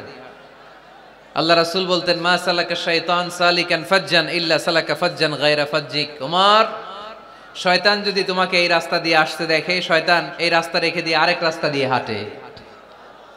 আবার আল্লাহ রাসূল সাল্লাল্লাহু আলাইহি ওয়াসাল্লাম বলেছেন, লা নাবিয়্যা বা'দি ওয়ালা রাসূলা, আমার পরে কোনো নবীও নাই, কোনো রাসূলও নাই, তবে লাউ কানা বা'দি নাবিয়্যুন লাকানা উমর, আমার পরে যদি নবী হওয়ার যোগ্যতা কারো থাকে, আমার সাহাবী ওমরের সেই যোগ্যতা আছে। পড়েন সুবহানাল্লাহ। প্রভু তুমি বলেছো রাসূল দেবে না, বলনি দেবে না ওমর, বলনি দেবে না হামজা তারি, খালিদ বিজয় সমর। প্রভু তুমি বলেছো রাসূল দেবে না, বলনি দেবে না ওমর, বলনি দেবে না হামজা তারি, খালিদ বিজয় সমর। প্রভু তুমি বলেছো রাসূল দেবে না। সুবহানাল্লাহ পড়েন। ওমরে ফারুক, ওরকম একটা ওমরের দরকার বাংলাদেশে। চিল্লায় বলেন ঠিক কিনা? ওই একটা ওমর যদি বাংলাদেশে থাকতো, টেন্ডারবাজি একদিনে বন্ধ হয়ে যেত। ওই এক ওমরে ফারুক যদি বাংলার জমিনে থাকতো, চাঁদাবাজি থাকতো না, নুসরাতের মতো কোনো মেয়েকে ধর্ষিত হওয়া লাগতো না, পেঁয়াজের দাম বাড়িয়ে সাধারণ মানুষের কষ্ট দেওয়ার সাহস কেউ করতো না, লবণের মতো নিত্য প্রয়োজনীয় জিনিসের দাম বাড়ানোর গুজব তোলার মতো সাহস কেউ পেত না। চিল্লায় বলো ঠিক কিনা? কোটি কোটি টাকার নোট ছিঁড়ে ছিঁড়ে কেউ পানির মধ্যে ফেলার সাহস তুলতো না। চিল্লায় বলো ঠিক কিনা? এক লোক তার স্ত্রীকে 100 তালাক দিল। কয় তালাক? আরো জোরে বলেন। এবার স্ত্রী এসে বিচার দিল, ওমরে ফারুক, আমার স্বামী আমার 100 তালাক দিছে। ওমরে ফারুক বললেন, ঘটনা কি? তালাক দিবে 3 তালাক, তোমার স্বামী তোমার 100 তালাক দেয় কেন? স্বামীরে ডেকে নিয়ে আস। ডেকে নিয়ে আসা হলো, জিজ্ঞেস করা হলো, কিরে কয় তালাক দিলি? কয় 100 তালাক। ওমরে ফারুক বললেন, তালাক দিবা 3টা, 100 তালাক দিলা কেন? স্বামী বলে, মেজাজ খুব গরম আছিল। মেজাজ, আমাদের মাঝে মাঝে মেজাজ গরম থাকে না? সব তালাক দিয়ে ফেলায়। তুই তালাক, তোর মাও তালাক। কত বড় ডাকাইত! বউরেও তালাক দেয়, শাশুড়িরও তালাক মারে। আছে না নাই? আলহামদুলিল্লাহ চুয়াডাঙ্গা এরকম নাই। ওমরে ফারুক বললেন, দিবা 3 তালাক, 100 তালাক দিলা কেন? সে বলে, ওমরে ফারুক মেজাজ গরম ছিল। ওমরে ফারুক বললেন, তাই? মেজাজ গরম ছিল, ঠিক আছে আমি বিচার করতেছি। 3 তালাকে তোর বউ তালাক, বাকি 97 তালাক তোর পিঠের উপরে পড়বে। এরকম বিচার যদি বাংলার জমিনে থাকতো, কেউ আর এরকম ইসলামের কোনো বিষয় নিয়ে কথা বলার, ধৃষ্টতা দেখানোর সাহস পেত? কোরআনকে গালি দেওয়ার সাহস পেত? আমার নবীর নামে কার্টুন বানানোর সাহস পেত? আমার নবীকে নিয়ে ফিল্ম বানানোর সাহস পেত? বিশ্ব নবীকে গালি দেওয়ার সাহস পেত? ইসলাম নিয়ে কটু কথা বলার সাহস পেত? আমরা সব বিষয়ে কথা শুনতে রাজি। আমার নবীরে গালি দিলে খবর আছে না নাই? আমার নবীর দিকে যদি কেউ বা হাত তুলে তাকায়, ওই বা হাত কেমন করে ভেঙে দিতে হয় সেটাও আমরা জানি। চিল্লায় বলো ঠিক কিনা? ইসলামের বিরুদ্ধে যদি কথা বলে, ওইটা আমরা সহ্য করি না। চিল্লায় বলেন ঠিক কিনা? আমার নবীরে গালি দিলে, আমার কোরআনকে গালি দিলে, আমার আল্লাহরে গালি দিলে, আমার ইসলামকে গালি দিলে আমাদের কলিজায় আগুন ধরে কি ধরে না? নবীকে গালি দিলে কলিজায় আগুন লাগে? কোরআনকে গালি দিলে কলিজায় আগুন লাগে? কার কার কলিজায় আগুন লাগে হাত তুলে আল্লাহর দেখা।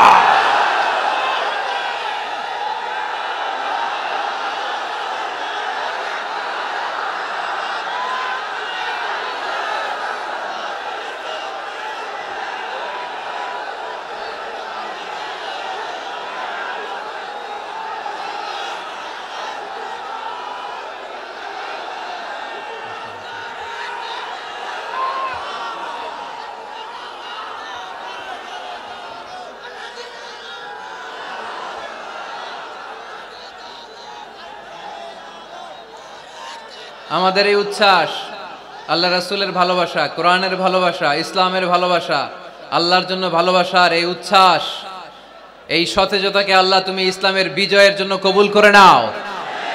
আমরা একটা ওমরের অপেক্ষায়, চিল্লায় বলেন ঠিক কিনা? ওই ওমরের মতো একটা নেতা হলে বাংলাদেশ সোজা হয়ে যাবে, চিল্লায় বলেন ঠিক কিনা? ওই ইমাম মাহাদির অপেক্ষায় আমরা আছি।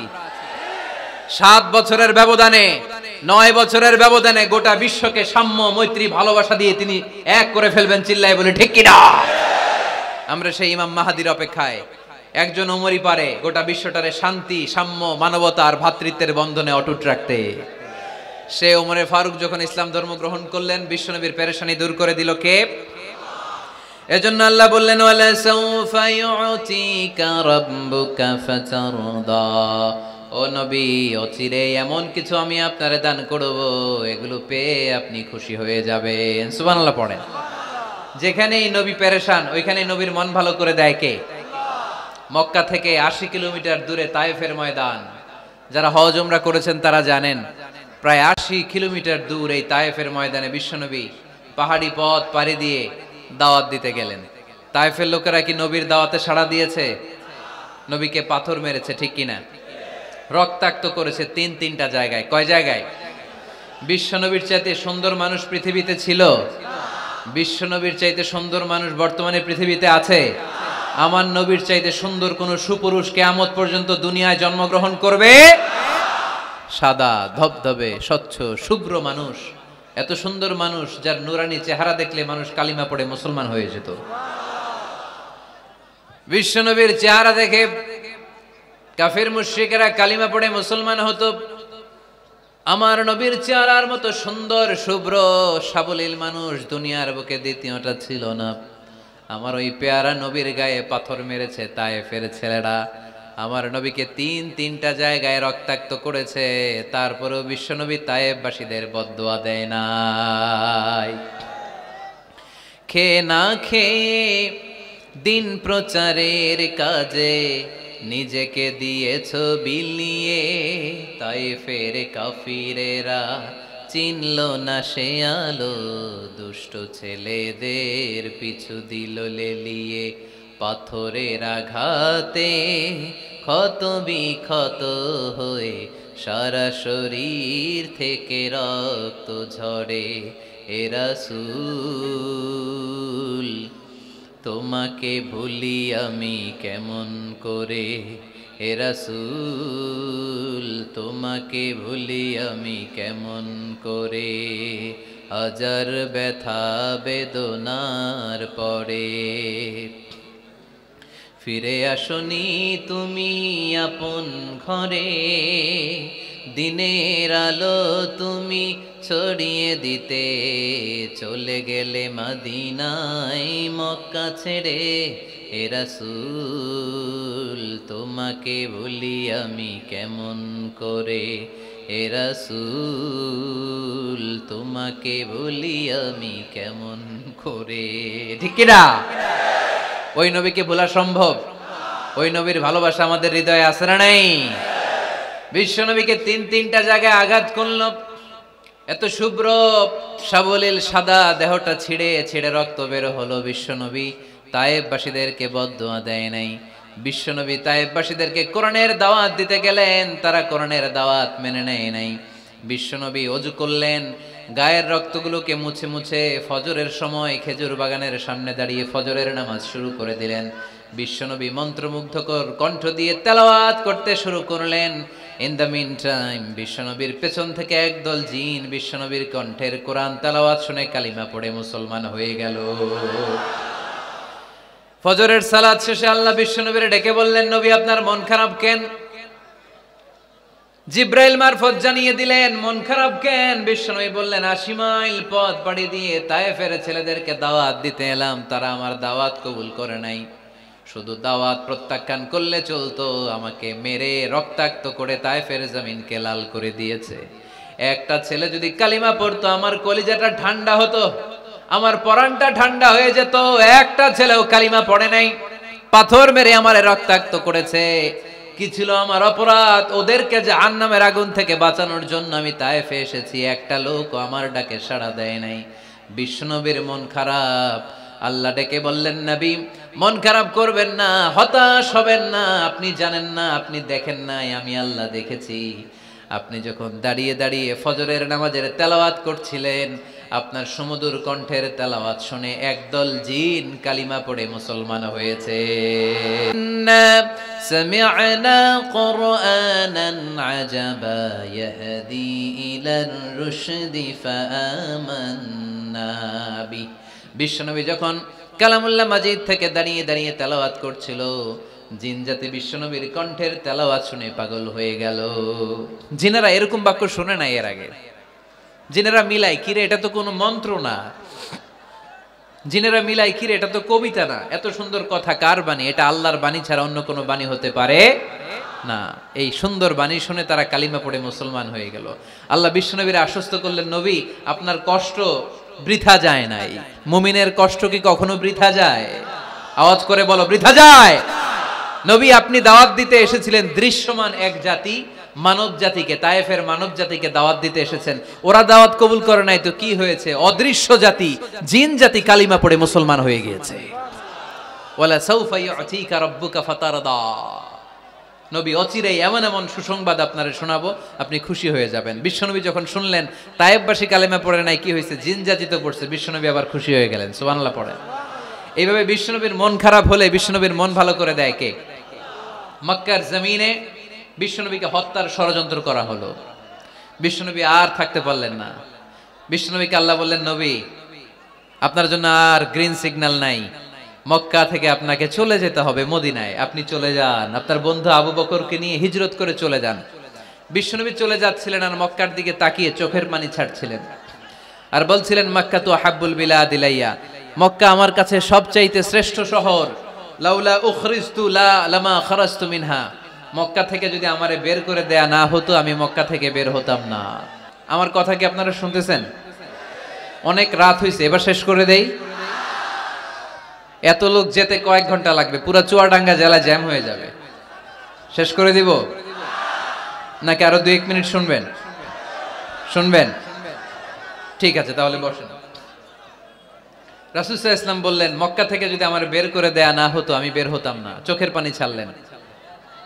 মাতৃভূমি ছেড়ে চলে যেতে হবে। আপনাদের জেলার নাম কি? আরো জোরে বলেন। চুয়াডাঙ্গারে বেশি পছন্দ করেন না বোধহয়, এজন্য আওয়াজটা জোরসে হয় নাই। আপনাদের প্রাণের জেলার নাম কি? চুয়াডাঙ্গা। জোর করে যদি চুয়াডাঙ্গা থেকে বের করে আপনারা সিলেটে পাঠায় দেয়, ভালো লাগবে? বিশ্বনবীকে মক্কা থেকে মদিনায় পাঠিয়ে দেয়া হলো।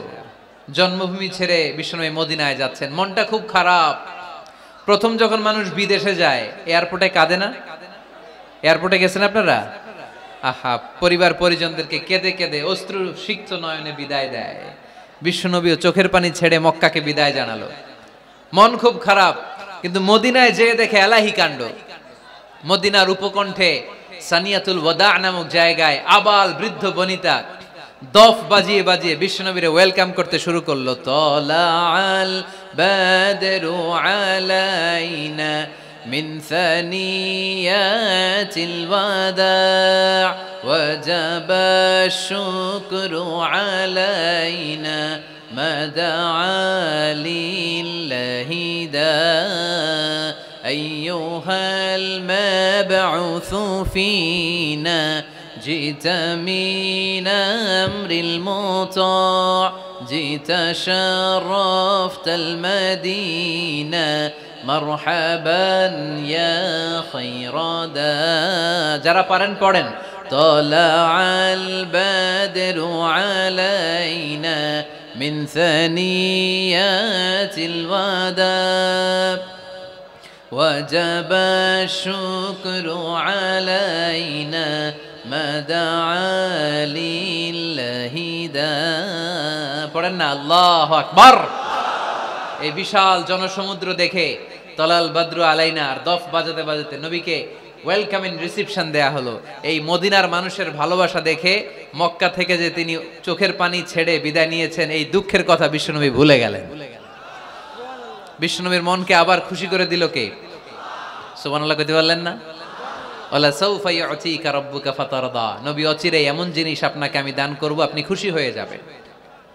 আবার বিশ্বনবী শুনতে পেলেন ওনার আগের পয়গম্বরদের বয়স ছিল কারো 1000 বছর, কেউ হায়াত পেত 2000 বছর, কেউ পেত 1500 বছর, তাদের উম্মতের মধ্যে থেকে কেউ বাঁচত 800 বছর 700 বছর।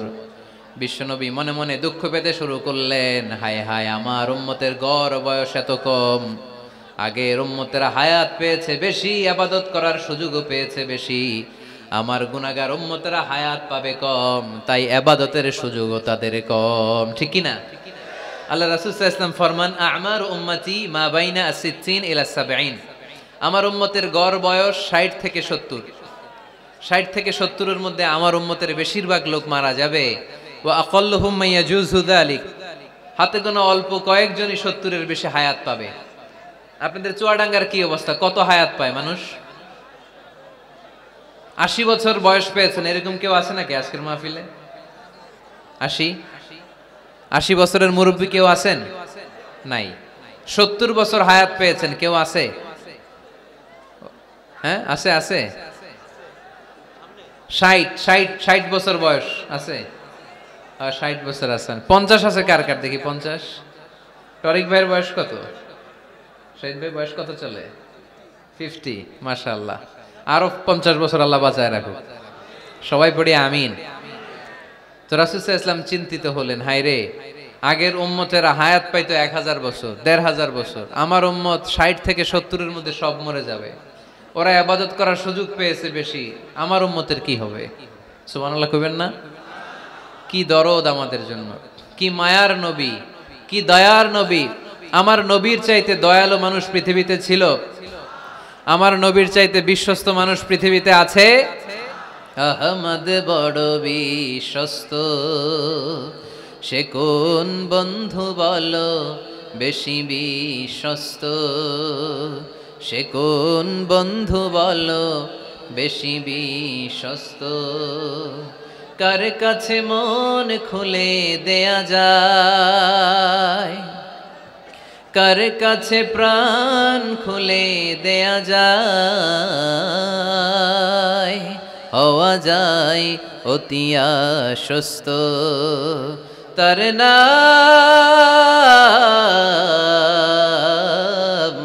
আহমদ বড় বিশ্বস্ত। সুবহানাল্লাহ পড়েন। আমার নবীর চাইতে বিশ্বস্ত আর কেউ আছে? আমার নবীর চাইতে দিলদরিয়া আর কেউ আছে? আমার নবীর চাইতে দয়ালু কোন মানুষ পৃথিবীর জমিনে আছে? ওমা আরসালনাকা ইল্লা রাহমাতাল লিল আলামিন, I have sent you as a mercy for the entire universe. নবী হে, আমি গোটা বিশ্বের জন্য আপনাকে রহমত করে প্রেরণ করেছি। চিল্লায় পড়েন সুবহানাল্লাহ। আবার বিশ্বনবী ফরমান, লিকুল্লি নবিয়িন দাওয়া মুস্তাজাবা, দুনিয়ার সব নবীকে আল্লাহ একটা করে বিশেষ দোয়া করার সুযোগ দিয়েছে, এই দোয়াটা করার সাথে সাথে এই দোয়াটা আল্লাহ কবুল করে নিয়েছে। আর দুনিয়ার বুকে যত নবী এসেছিল সব নবীরা তাদের দোয়াটা দুনিয়ায় শেষ করে ফেলেছে। ওয়া ইন্নী আখতাবিউ দাওয়াতি শাফাআতান লিউম্মতি ইয়াউমাল কিয়ামা, কিন্তু আমি আমার স্পেশাল দোয়াটা দুনিয়ার বুকে করি নাই, আমি কিয়ামতের দিন আমার উম্মতদেরকে সুপারিশ করার জন্য স্পেশাল দোয়াটা রেখে দিয়েছি। আমার নবী দোয়াটা রেখে দিয়েছে আমার জন্য, আপনার জন্য, আমাদের জন্য। বিশ্বনবী দোয়াটা করে নাই। সব নবী আল্লাহর পক্ষ থেকে কয়টা দোয়া পাইছে স্পেশাল? সবাই বলেন না? একটা। ওই দোয়া করার সাথে সাথেই কবুল হবে, একটা করে দোয়া। সব নবীরা ওই দোয়াটা দুনিয়াতেই করেছে, কোন নবী বাকি নাই, সব নবী দোয়াটা দুনিয়াতেই কাজে লাগিয়ে ফেলেছে আমার নবী ছাড়া। আমার নবী কি দোয়াটা দুনিয়াতে করছে? দুনিয়ায় বিশ্বনবী বিপদে পড়েন নাই, ওই দোয়াটা করলেই বিপদ থেকে মুক্তি পেতেন। কিন্তু আমার জন্য, আপনার জন্য, আমাদের জন্য রেখে দিয়েছেন। কিয়ামতের দিন আমরা যখন বিপদে পড়ে যাব, আমাদেরকে বিপদ থেকে উদ্ধার করার জন্য বিশ্বনবী ওই দোয়াটা করে আমাদেরকে উদ্ধার করবে। চিল্লায় এখন সুবহানাল্লাহ। বিশ্বনবী কিয়ামতের দিন শুধু কাঁদতে থাকবে, আকাশের জলজলে সূর্যটা মাথার কাছে চলে আসবে, মাথার মগজগুলো ভাতের মাড়ের মতো গলে গলে নাকের ছিদ্র কানের ছিদ্র দিয়ে বেয়ে বেয়ে পড়বে। তৃষ্ণায় ক্ষুধায় জিহ্বাটা বের হয়ে কুকুরের মতো নাভিস্থল পর্যন্ত ঝুলতে থাকবে। জমিনটারে তামার জমিন বানিয়ে দেওয়া হবে, সবাই শুধু বলবে ইয়া নাফসি, আল্লাহ তুমি আমারে বাঁচাও। ওলিরা বলবে ইয়া নাফসি, শহীদরা বলবে ইয়া নাফসি, নবীরা বলবে ইয়া নাফসি, উম্মত বলবে ইয়া নাফসি। সবাই বলবে আল্লাহ তুমি আমারে বাঁচাও, আল্লাহ তুমি আমারে বাঁচাও, আল্লাহ তুমি আমারে বাঁচাও। ঠিক ওই মুহূর্তে বিশ্বনবী প্যারা নবী মাকামে মাহমুদে সিজদায় পড়ে কাঁদবে। তিনি ইয়া নাফসি না বলে চিৎকার করে কেঁদে কেঁদে বলবে উম্মতি উম্মতি রবলি হাবলি উম্মতি, ও রব আমার উম্মতকে তুমি বাঁচাও। পুরো কিয়ামত জুড়ে চিৎকার ইয়া নাফসি, আল্লাহ আমারে বাঁচাও। বিশ্বনবী বলবে ইয়া উম্মতি, আল্লাহ উম্মতরে বাঁচাও।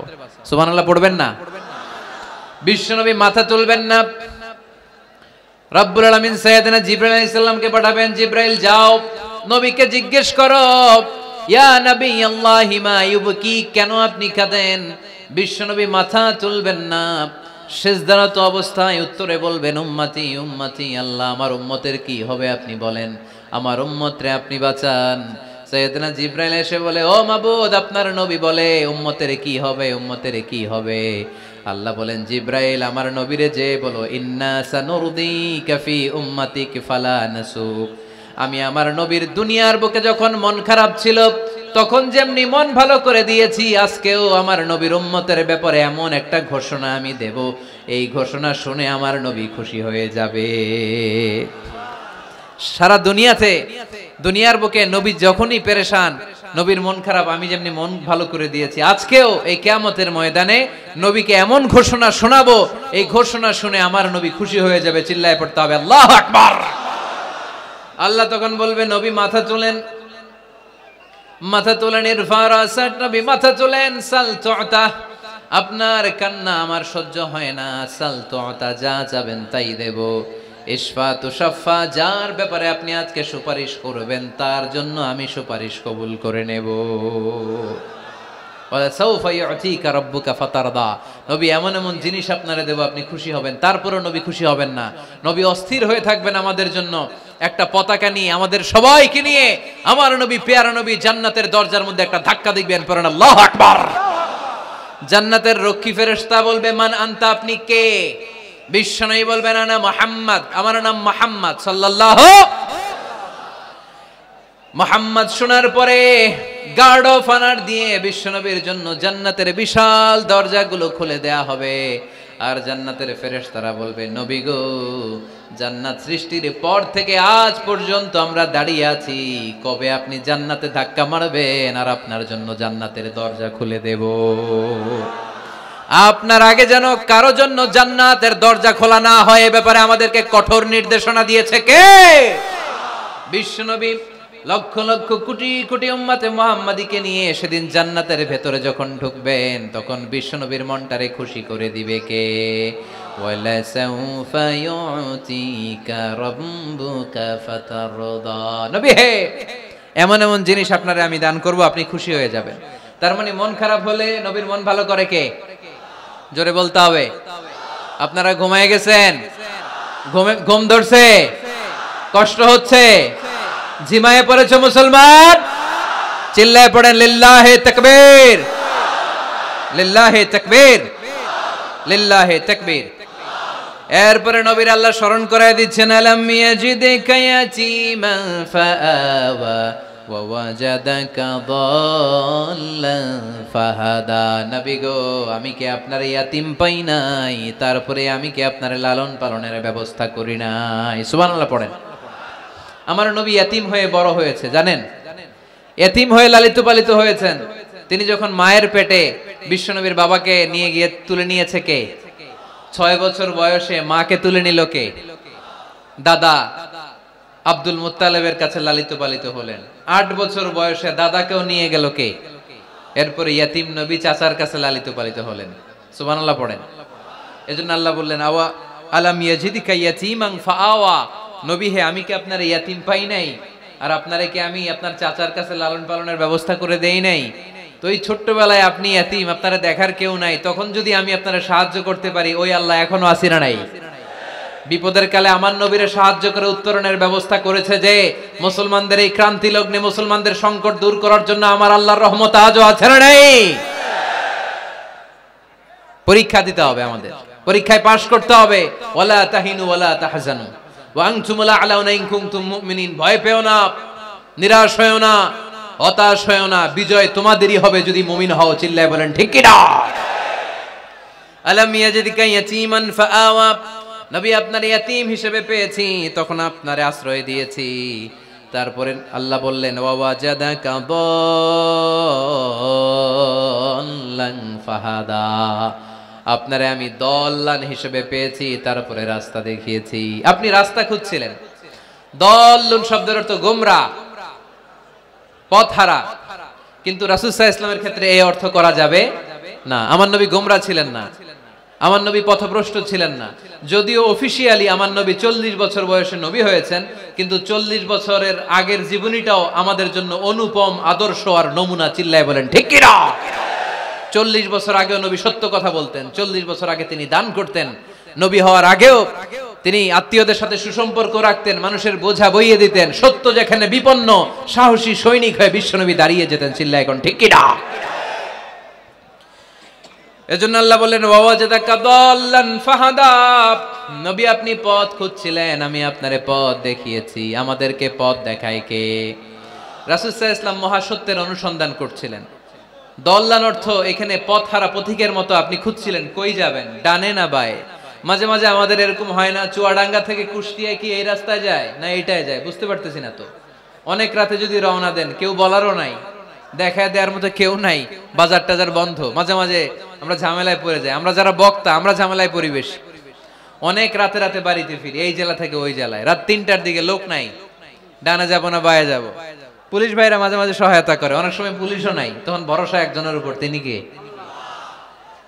তো রাসূল সাল্লাল্লাহু আলাইহি ওয়াসাল্লাম সত্যের পথ খুঁজছিলেন, ডানে না বায়ে। আল্লাহ বললেন বায়ে না, ডানে যান। ফাহাদা, আল্লাহ হেদায়েতের রাস্তায় তুলে দিলেন। সুবহানাল্লাহ পড়েন। আমরা যদি পথ ভুলে যাই, আমাদের পথ দেখায় কে? সবাই বলেন আমাদের পথ দেখায় কে? আমি যদি কোনদিন পথ ভুলে যাই, হাত ছানি দিয়ে কাছে নিও, মমতার বন্ধনে আমায় বেঁধে সব ভুল ক্ষমা করে দিও। পড়েন, আমি যদি কোনদিন পথ ভুলে যাই, হাত ছানি দিয়ে কাছে নিও, মমতার বন্ধনে আমায় বেঁধে সব ভুল ক্ষমা করে দিও। পড়েন আমিন। আমাদের পথ দেখায় কে? আমরা প্রতিদিন পড়ি ইহদিনাস সিরাতাল, সবাই পড়েন ইহদিনাস সিরাতাল। ও আল্লাহ আমাদেরকে সরল সঠিক পথ দেখাও। আল্লাহ বললেন নবী আপনাকে আমি পথ দেখিয়েছি। এরপর আল্লাহ বললেন ওয়া ওয়াজাদাকা আইলান ফাআগনা, নবী আপনি ছিলেন নিঃস্ব, আপনার টাকা পয়সা ছিল না। খাদিজার সাথে বিয়ে দেওয়ার মাধ্যমে আমি আপনার নিঃস্বতা দূর করে ধনী বানিয়ে দিয়েছি। সুবহানাল্লাহ পড়েন। রাসূল সাল্লাল্লাহু আলাইহি ওয়াসাল্লাম মেষ চড়াতেন। মা বাআসাল্লাহু নাবিয়ান ইল্লা রাআল গানাম, এই পৃথিবীতে এমন কোন নবী নাই যেই নবী ছাগল চড়ায় নাই। আপনারা ছাগল চড়ান তো? আপনাদের তো এই যে কি বলে ব্ল্যাক গোট, চুয়াডাঙ্গার ব্ল্যাক গোট নাকি সারা দুনিয়ায় বিখ্যাত। হ্যাঁ, ব্ল্যাক বেঙ্গল, কি বলে ব্ল্যাক বেঙ্গল। ছাগল পালেন কে কে দেখি তো চুয়াডাঙ্গায়? ওরে আল্লাহ, ছাগল তো নিয়ে যাওয়া লাগবে কয়েকটা, দেখা যায় অনেক ছাগল। মেহেরপুরও বিখ্যাত না? মাশাআল্লাহ, চুয়াডাঙ্গার ছাগল অনেক বিখ্যাত। তো সব নবীরা ছাগল ছড়িয়েছেন। বুখারীর বর্ণনা, মা বাআসাল্লাহু নাবিয়ান ইল্লা রাআল গানাম, এই পৃথিবীতে এমন কোন নবী নাই যে নবী ছাগল চড়ায় নাই। বিশ্বনবী ছাগল চড়াতেন অল্প কিছু পারিশ্রমিকের বিনিময়ে। সুবহানাল্লাহ পড়েন। কারণ আমার নবী শিখিয়েছেন পরিশ্রমে লজ্জা নেই, লজ্জা অলসতায়। ঠিক কি না? পরিশ্রমে কোনো লজ্জা আছে? লজ্জা অলসতায়, ঠিক কি না? রাসূল সাল্লাল্লাহু আলাইহি ওয়াসাল্লামের টাকা পয়সা ছিল না। আম্মাজান খাদিজাতুল কুবরা রাদিয়াল্লাহু তাআলা আনহার সাথে যখন বিয়ে হলো, বিয়ের পরে এই ধনাঢ্য মহিয়সী নারী বললেন, ইয়া রাসূলুল্লাহ, আমার সম্পদের দরকার নাই, আমি আপনারে পেয়েছি, আপনারে পেয়ে আমি খুশি। আমার সব সমুদয় সম্পত্তি আপনার পায়ের সামনে আমি ঢেলে দিলাম, আপনি ইচ্ছা মতো ইসলামের জন্য, ইসলাম প্রচারে এই সম্পদ ব্যয় করা শুরু করে দেন। সুবহানাল্লাহ পড়তে পারলেন না? ওয়াজাদাকা আইলান ফাআগনা, তাফসিরে এসেছে ফাআগনা বিখাদিজা, নবী আপনি ছিলেন নিঃস্ব, দরিদ্র, টাকা পয়সা ছিল না, খাদিজার সাথে বিয়ের মাধ্যমে আমি আপনার ধনী বানাই দিলাম। তার মানে নবী আপনি ছিলেন ইয়াতীম, আপনারা আমি লালন পালনের ব্যবস্থা করে দিলাম, আপনি পথ খুঁজছিলেন কোন পথে আগাবেন, পথ দেখাইয়ে দিলাম। আপনি নিঃস্ব ছিলেন, আমি আপনার লালন পালনের ব্যবস্থা করে দিলাম, পথ দেখাইয়ে দিলাম।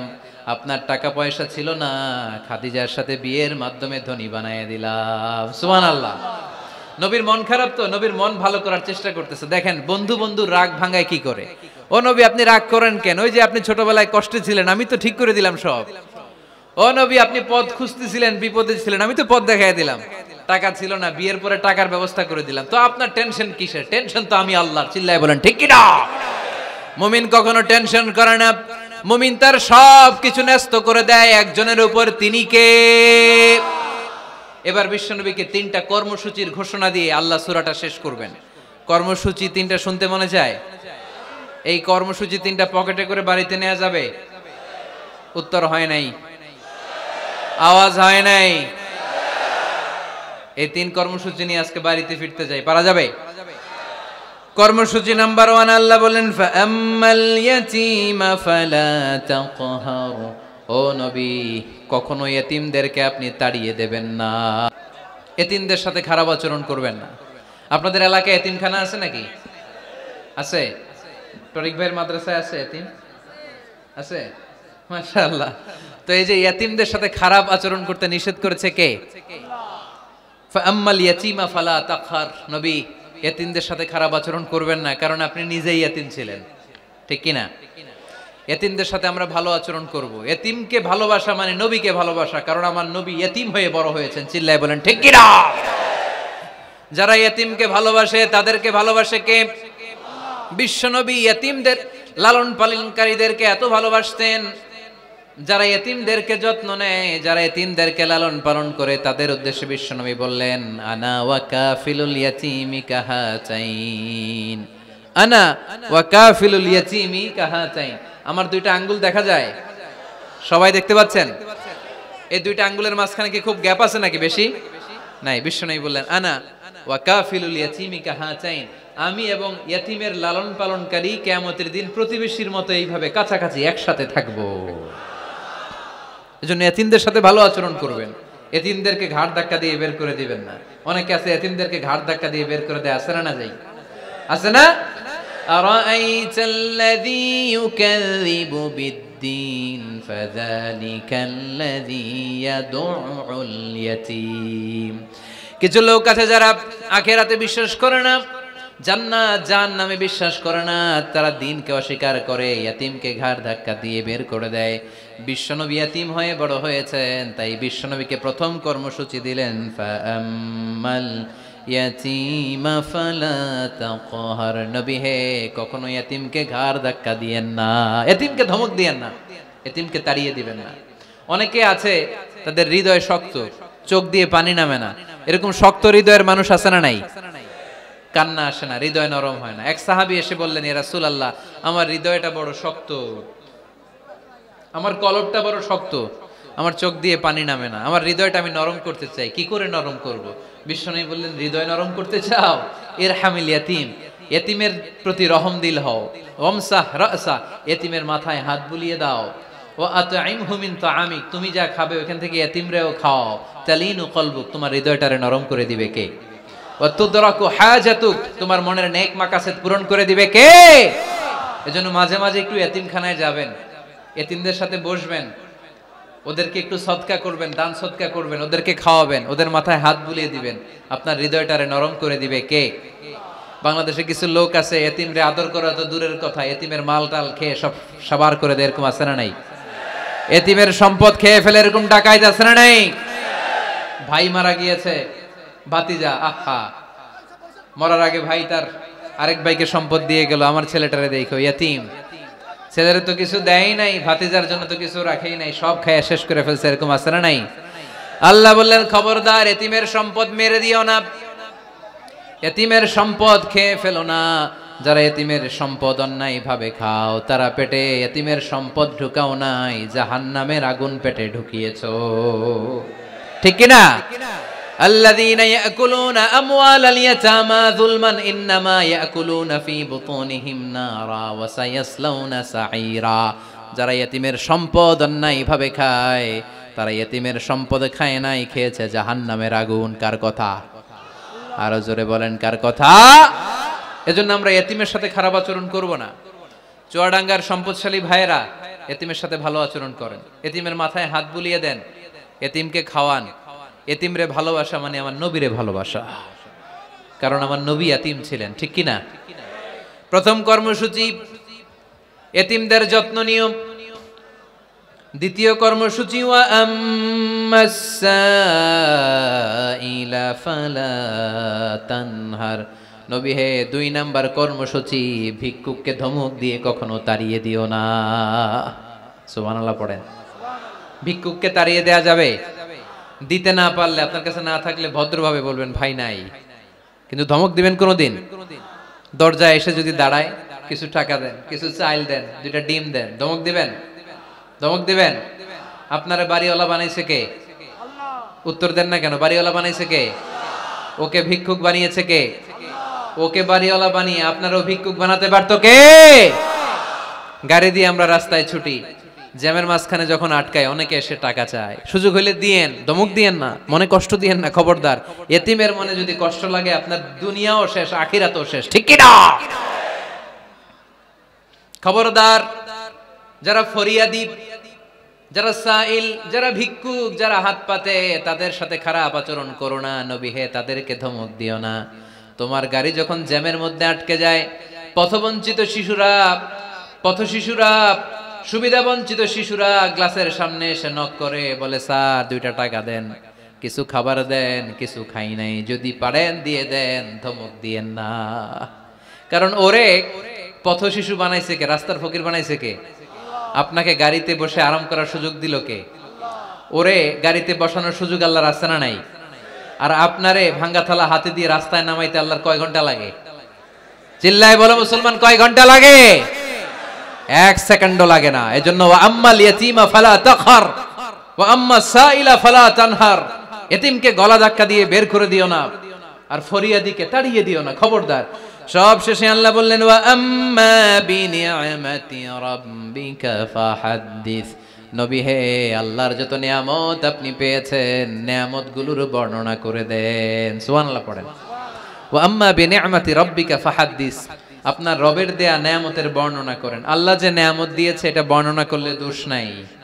আল্লাহ আপনারে টাকা দিয়েছে, আপনি শুকরিয়া করেন আর বলেন আলহামদুলিল্লাহ, আল্লাহ দিছে আমারে, এটাতে কোনো গুনাহ আছে? না, বরং আল্লাহ আদেশ করেছে, ইন্নাল্লাহা ইউহিব্বু আইয়ারা আসারা নি'মাতিহি আলা আবদি। আল্লাহ তাআলা তার বান্দাকে কি নিয়ামত দিল তার একটা নমুনা আল্লাহ তার বান্দার মধ্যে দেখতে চায়। আপনি কোটি টাকার মালিক, আপনি ছিঁড়া কাপড় পরতে পারবেন? আপনি কিপটামি করলে কি আল্লাহ খুশি হবে? না। আপনি যদি ধনী হন, আপনার পোশাকে, আশাকে, চলনে, বচনে ওই ধনীর একটা পরিচয় থাকতে হবে। আপনি বলবেন আল্লাহ আমাকে গাড়ি দিয়েছে, আলহামদুলিল্লাহ, শুকরিয়া করবেন। আল্লাহ আমাকে বাড়ি দিয়েছে, শুকরিয়া করবেন কার? নেয়ামত করলে বাড়িয়ে দেয় কে? নেয়ামতের শুকরিয়া যখন আদায় করা কোনো বান্দা শুরু করে দেয়, নেয়ামতের বাড়ি ধারা আরো বাড়িয়ে দেয় কে? লা ইন শাকারতুম লা আযীদান্নাকুম। যদি শুকরিয়া করো আমি বাড়িয়ে দেব। ওয়ালা ইন কাফারতুম ইন্না আযাবি লাশাদীদ। আর যদি নাশুকরি করো, জেনে রেখো তা আমার আযাব, আমার গজব, আমার শাস্তি, আমার পানিশমেন্ট বড় কঠিন। ওয়া আম্মা বিনিআমাতি রাব্বিকা ফাহাদ্দিস। 3 নাম্বার কর্মসূচি, হে নবী আপনি নিয়ামতের শুকরিয়া করার পাশাপাশি নিয়ামতের বর্ণনা দেন। কি নিয়ামত আপনি পেয়েছেন এটা আপনি বলে বেড়ান, আর শুকরিয়া করবেন একজনের, তিনি কে? তাহলে প্রথম কর্মসূচি ছিল ইয়াতিমের সাথে ভালো আচরণ করতে হবে, ঠিক কিনা? চুয়াডাঙ্গার ভাইয়ের, আমরা কি ইয়াতিমের সাথে আজ থেকে ভালো আচরণ করতে পারবো? 2 নাম্বার কর্মসূচি, ভিক্ষুককে তাড়িয়ে দেয়া যাবে না, ধমক দেয়া যাবে না। আর কোনোদিন কোনো ফরিয়াদিকে, কোনো ভিক্ষুককে কি আমরা ধমক দেব? 3 নাম্বার, বিপদে আপদে সব সময় শুকরিয়া করব একজনের, তিনি কে? এই সূরা দোহা আমাদের জন্য যে মেসেজ বা শিক্ষা রেখে যায় সেটা হচ্ছে কখনো হতাশ হওয়া যাবে না, কখনো নিরাশ হওয়া যাবে না। চুয়াডাঙ্গের ছেলেরা, কখনো হাল ছেড়ে দেয়া যাবে না। মুমিন ভরসা রাখে একজনের উপর, চিল্লায় বলতে হবে তিনি কে? আল্লাহ আমাদের সবাইকে কথাগুলো বুঝার ও আমল করার তৌফিক দান করুক। আমরা পড়ি আমিন।